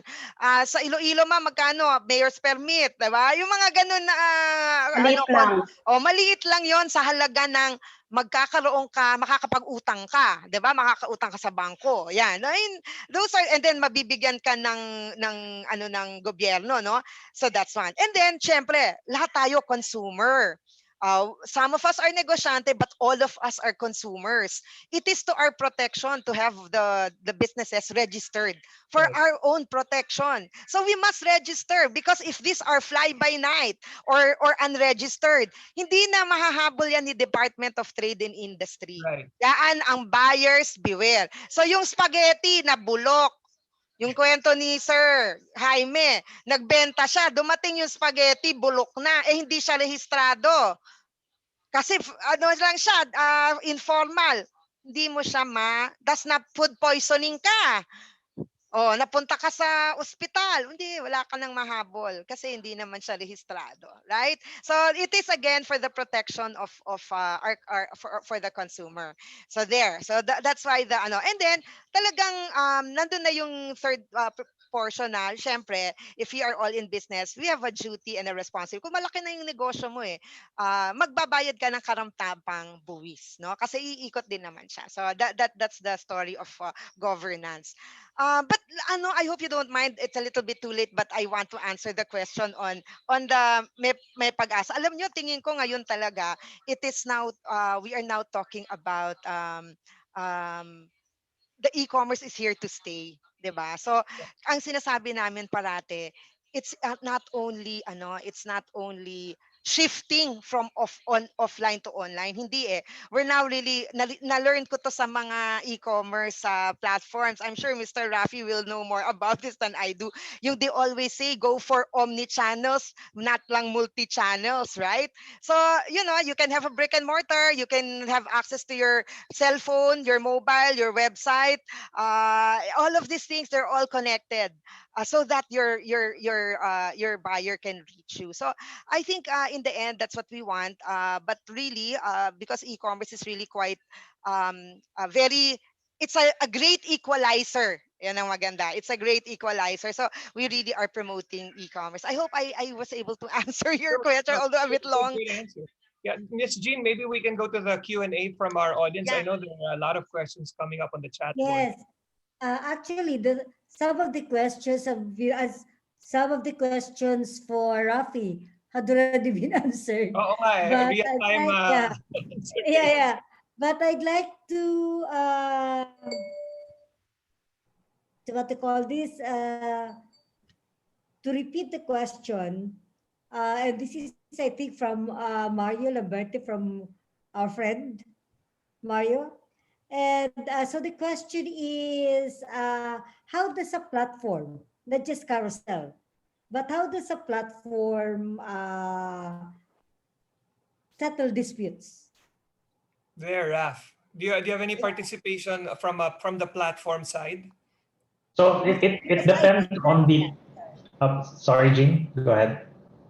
Because then I'll probably ask the same question to my namesake, to Asak Jeanne. You first, Raffy. Just wanted to share that as Carousell work, because we're a classifieds platform and the transaction doesn't actually happen through us, we are also limited in what we can do. Of course, we help buyers and sellers make sure that they respond to each other if there are any disputes. Sometimes it's the buyer who, the seller is being unresponsive, or sometimes the seller is having problems contacting the buyer. So in both cases, we help. We have a customer service team that helps make sure that both sides are talking to each other. Also, we have a fraud prevention team that really we use AI, machine learning to be able to detect bad players, scammers, fraudsters from even listing. So we have those things in place, and it's of course not perfect, and we have to constantly improve that. But as a classifieds marketplace, those are what we have available. While other e-commerce platforms where the money passes through them, there's a lot more control. So for example, in Shopee, I'm aware that before the money is released to the merchant, the buyer first confirms that they received the item, right? So there are those mechanisms in place to help people make sure they got the item first, at the very least, and before the merchant gets the money. So there are those things in place, and I know that the internet transactions bill will also formalize that a lot more to make sure that consumers are protected even. Jeanne? Yeah. Wow. It appears really that the Internet Transactions Act is quite popular. It's been being talked about because I believe this particular law, which by the way was mentioned kasi by the president no during the SONA, it's critical because it is balancing both the business side of it and the consumer side of it, but I would like maybe to the question here already there in the chat room no na that particular law, the Internet Transactions Act, if it becomes a law, you know, the platforms, the consumers, the merchants, there will be sets of responsibilities that are needed to be complied with, and that we all know what they are, and some standards that will have to be set. So we hope really that will set that there will be clear laws and guidelines on this one. Right. Jeanne, any other questions do we have? Or if anyone wants to jump in, Arlette There and is Velma, a question here. Posted. There is a question here that has been sitting here since 2:33 p.m. Wow. From somebody who did not want to be named. How does the DICT and other responsible agencies, as well as the telco companies, plan to provide or enhance connectivity in the rural areas? Because even if you have platforms, even if the DTI has programs, e-commerce programs, people in the rural areas people in the rural areas who don't even have a signal, how can they really access e-commerce services? But of course, people here in Metro Manila would say, we also do not have stable internet connection. Anyways, so probably this is for Jeanne. Okay. Yeah. So I will make an attempt if I'm the only Government. government here, but Yes, of course yes. I will have to defer to will have to defer to the DICT, no, because Yes. really it is going to be DICT. So there is what we call a Yeah. national broadband plan, no. So the NBP, or the national broadband plan, right, no, it's really being implemented by the DICT, no. So there are policy reforms that has to be taken there. There will be government infra there, no. So ito talaga yung it's already in place because government understand that really walang e-commerce kung walang internet. So yan yun. Tsaka not only that, we have to make internet affordable, no? Not mahal, no? So it's both the speed and of course the availability at reasonable cost. So that's one. But there's another and Sir Jaime, alam natin to because this is where we work, no, on the ease of doing business. Right. As you know, yung internet, yung pagkabit-kabit ng mga towers, yan, kailangan natin yan. I'm not, hindi ko memorize yung numbers, pero compare mo yung telco towers natin sa ibang bansa, napakakonti. Sobrang archipelagic tayo, di ba? So, mabulubundukin pa. So, we need more towers. But it's very difficult, according to the telcos, to get permits for ano tawag nito, for yung makakuha ka ng permit. So ngayon ang ginawa ngayon, I believe even in the bayanihan, to Winave, no, so talaga merong instruction so that mapapadali ang process ng mga permits para ang mga magtayuan ang ating mga towers. Makakatulong ho yan. Right. So we just need some time. And then I know, for example, also there's this landing area in La Union, I think, La Union. And then there will be, pero sa government, no, mas maiigtigan yung connection, no, yun. So tayong mga kababayan, ginagawa po ng gobyerno ng DICT talaga yung may plano. Medyo we just need a little bit of patience, but rest assured that we have that in mind. In fact, in the e-commerce roadmap, kaya close kami ng DICT kasi alam natin yung security, structure, speed, yan na ho ang kailangan bantayan natin. Well, if I can also add to that, I was in a recent web conference with the DICT, and they plan on energizing up to the 48,000 barangays by 2022. That's the ambitious plan. So if that gets done, then you will have barangay level connectivity. And that's something to look forward to, both for e-commerce and for education as well. Sir, if I may. Sure.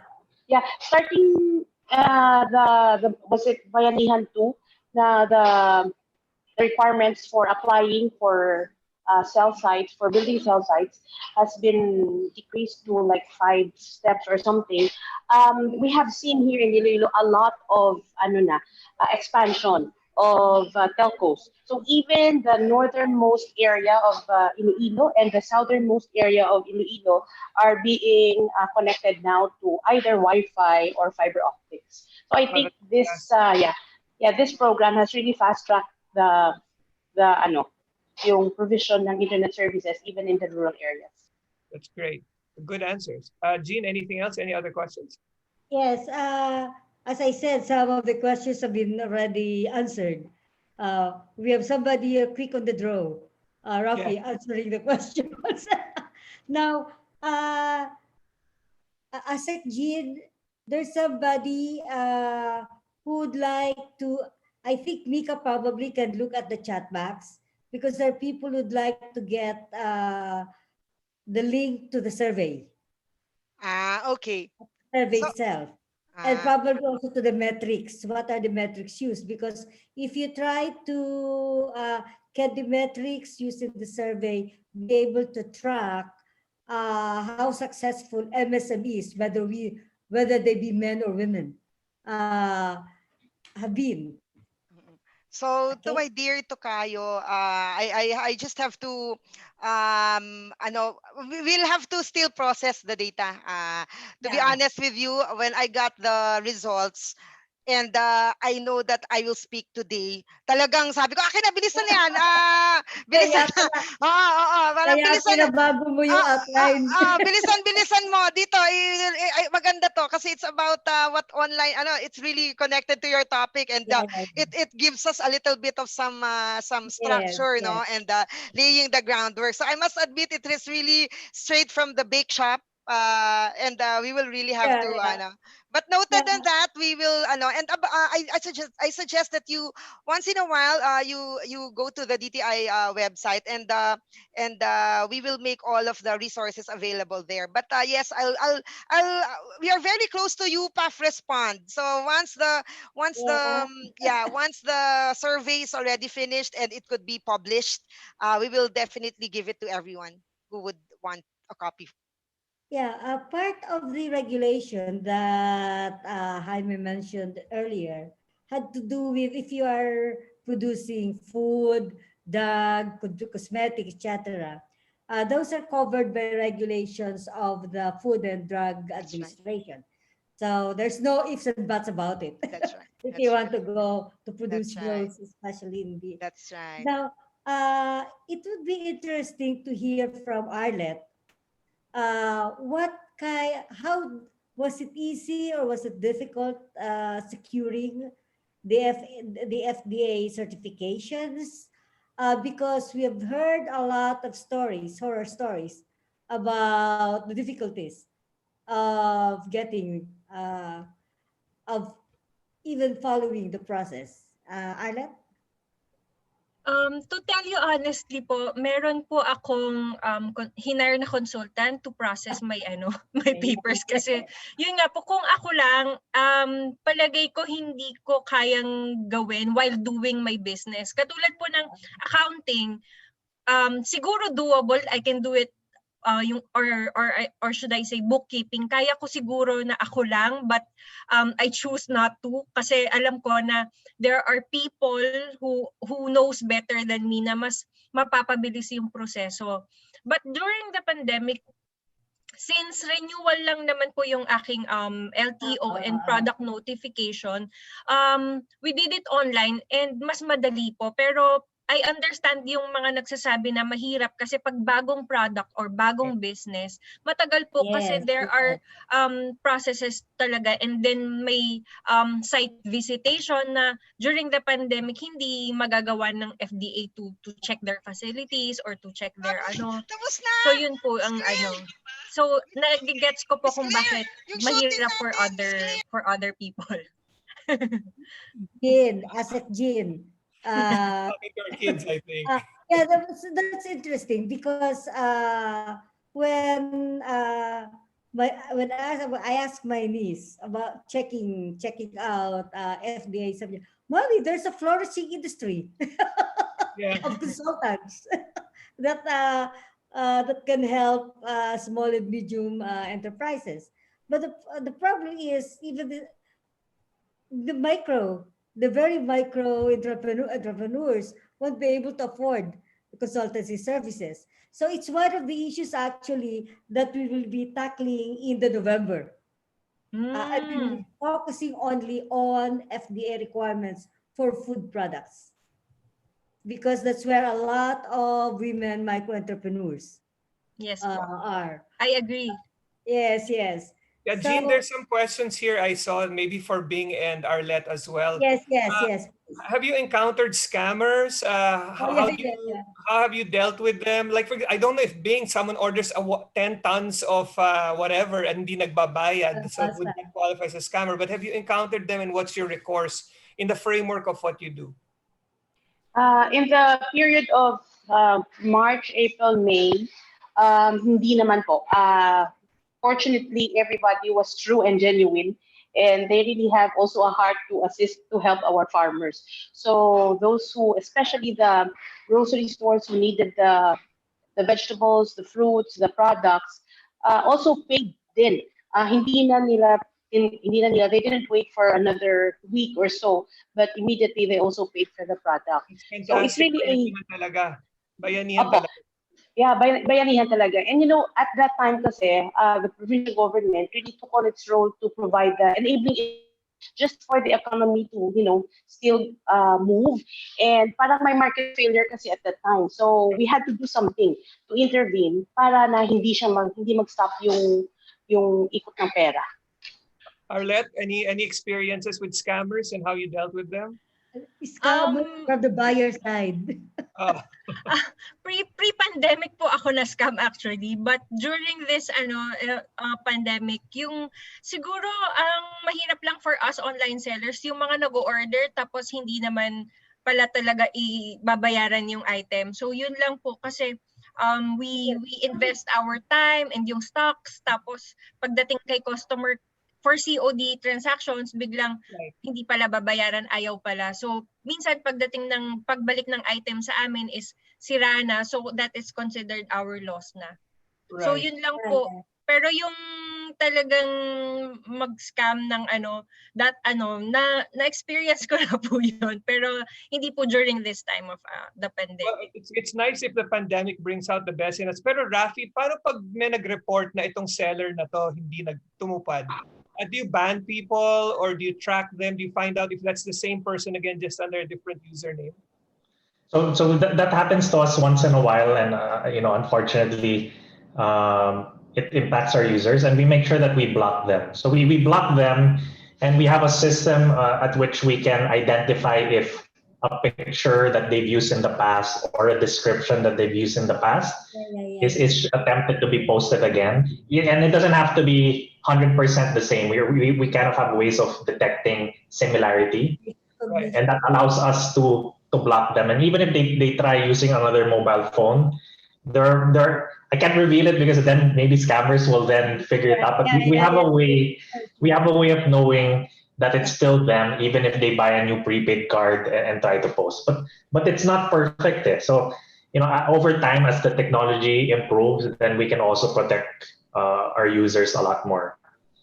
Thanks. Yeah. Great. I think we are good only for 1 or 2 questions. We have to wrap up at 4:30. Right. Or I will have my viewers again saying, "Oh, these webinars always go over time." Well, do you have any other questions, Jeanne, on your side? Yeah. this is actually a question for Bing, and this comes from LGUs. Can they replicate? Of course, that's Yeah. what, Because I think it's not just the question is it's not just about replicating, but it's actually walking them through what needs to be done. yeah. We will be very happy to share with them if they will just contact us and also, do some Zoom meeting or Google Meet online so that we can share to them. In fact, next week we will also have a project evaluation and we will share with everyone what we did and how we did it so that, other LGUs can follow suit. Yeah, Great. yeah. Great. Okay. Can I just add one last Yes, thing? dear, Sure, yes. go ahead. Yeah, when you're talking about fraudsters and scammers, and that's going to happen a lot more as more people buy online, unfortunately. Yes. One thing that would really help us is if we require even prepaid phone numbers. And if you buy a prepaid phone number, that you need to provide your government ID. That's how it is in Singapore, for example. And that will ensure that even if all you have is a mobile phone number, and for whatever reason you are taken advantage of, you will always have a way to get the name, address of that person who created that bad experience, and you will have more options available. So I'm hoping that the government can also help us with that. If we make that a requirement, then we will have I guess additional recourse when something bad happens. ASEC, Jean, do we have anything in the pipeline as far as, in terms of consumer protection, the registration of prepaid SIM cards? That is the You're on mute. You're on mute. I didn't get the ano of Sir Raffy about new regulation requiring. I'm sorry. Go ahead, Raffy. Sorry, ASIC, Jean, I was just suggesting that because right now when people transact online, sometimes all they get is a mobile phone number. And unfortunately, in the Philippines, anybody can get a prepaid SIM card without actually providing any form of ID, which other countries, they require that so that it's easy to trace people. So we were just wondering if there's anything in the pipeline that would be able to address that. Okay, I don't have the answer to that right now. But parang I know that there is some bill pending in Congress. But I let me get back to you on that. But that's duly noted, and that's something that is an added is a precaution, no? It's really also to monitor, no? Yeah, for us to monitor as well. But I don't have an answer to that. I have to call a friend. Yeah. I know that. I know that line. Meron ako dito, baka gusto nyo kasi meron ako nakikita ko sa chat. Kasi may call a friend ako eh. Pero, yung tungkol dun sa how much tax daw. Do you want that? Do you want me to answer that? Ibang sales tax, ibang income tax. Pero nawala yata. Yung from Anthony De Vela ba? Do you have any idea how BIR will, tama ba? Were you able to get that question? Hindi rin namin nakita. Pero I think I think you mentioned that if the sales for the year was less than 200,000 pesos, I want to tell because do you have any idea how BIR will impose taxes for online businesses? Yeah. So I just wanted to tell everyone that the role of DTI, we're like facilitative. So we have friends with the ICT, we have friends. So that one is always a question. So it's here in my phone book, in my Viber. I ask our friend from BIR kasi laging tinatanong yan para ready ako. Yan. So ito, ano ang ready ha? O kayong mga domestic online sellers, galing to sa BIR ha. You need to register with BIR. You'll issue invoice receipts for every sale, receipt of payment.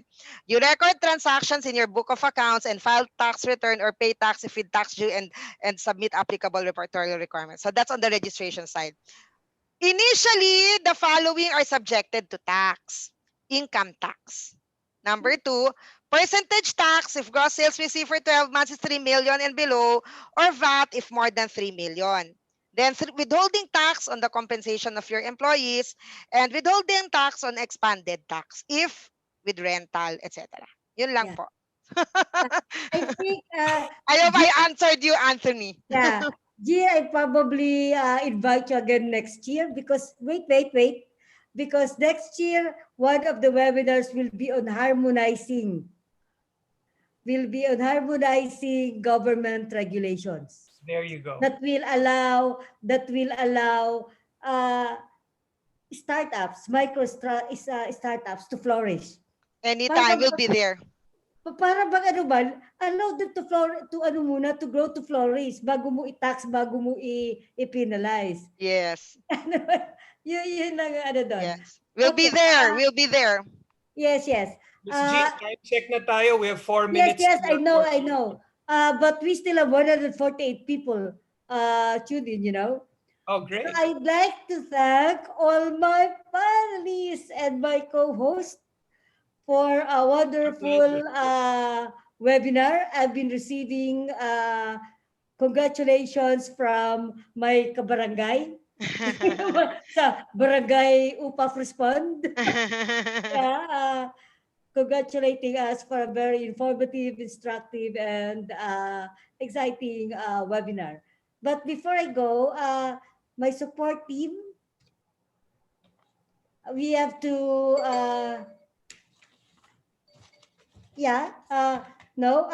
before we go, we have to show you the e-certificate of appreciation that we will be sending you. So there will be awarding of certificates. Okay, next please. So I will read only one e-certificate because that will be the same for everyone except for Jaime because the role is different.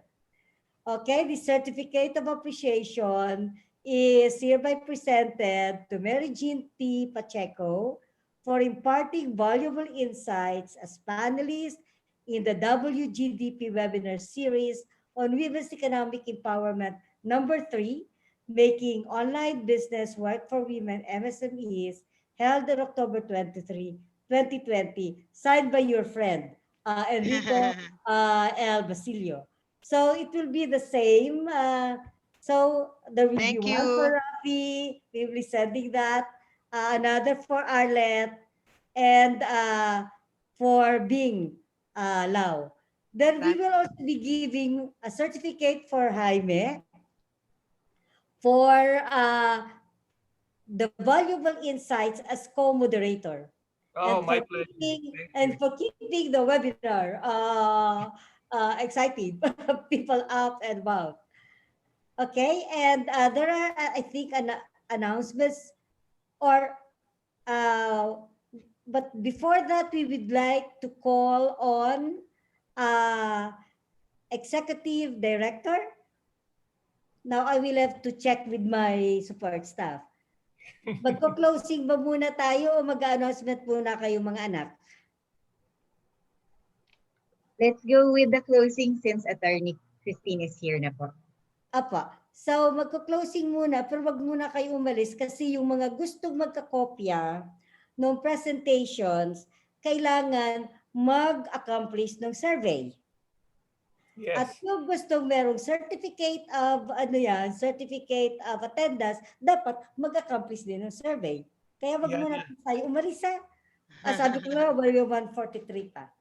Okay, at this point, let me call on Attorney Cray Yuzon Chavez, the Executive Director of the Philippine Commission on Women, to give the closing remarks. Cray? Hello, thank you, Miss Jean. Good afternoon, everyone. The Philippine Commission on Women commends our partner, UPPAF RESPOND, for organizing this third webinar series, Making Online Business Work for Women MSMEs. We also like to thank the following significant people who contributed to the success of this program and the discussions today. Miss Jean, of course, Miss Jeanne Illo, Dr. Enrico Basilio, Mr. Jaime Garchitorena, ASEC Mary Jane Pacheco, Mr. Raffy Montemayor, Ms. Velma Jane Lau, and Ms. Arlette Alvarado. Thank you so much for sharing your inputs, views, and experiences on this new way of operating a business. This is of great help for our WME viewers today. Indeed, this webinar provided essential points for our women micro-entrepreneurs braving the new normal when it comes to business. Because of the pandemic, with many losing jobs and many resorting to online shopping amid the quarantine restrictions, embracing the digital phenomenon is the natural course. But thriving in this sphere, especially when many are already drawn to it, could be really challenging. That is why webinars like this serve to guide our business professionals in maneuvering the digital marketplace, excel and earn from it. With this, we encourage our women micro-entrepreneurs to be bold, explore new opportunities, level up your brand, and make your online business work. Keep in mind these hashtags and mantra we have in the Great Women Project as we promote women's economic empowerment, or we. Hashtag we will survive, hashtag we can beat COVID-19, and hashtag we can do it. Thank you very much and enjoy the rest of the day. Thank you. Attorney.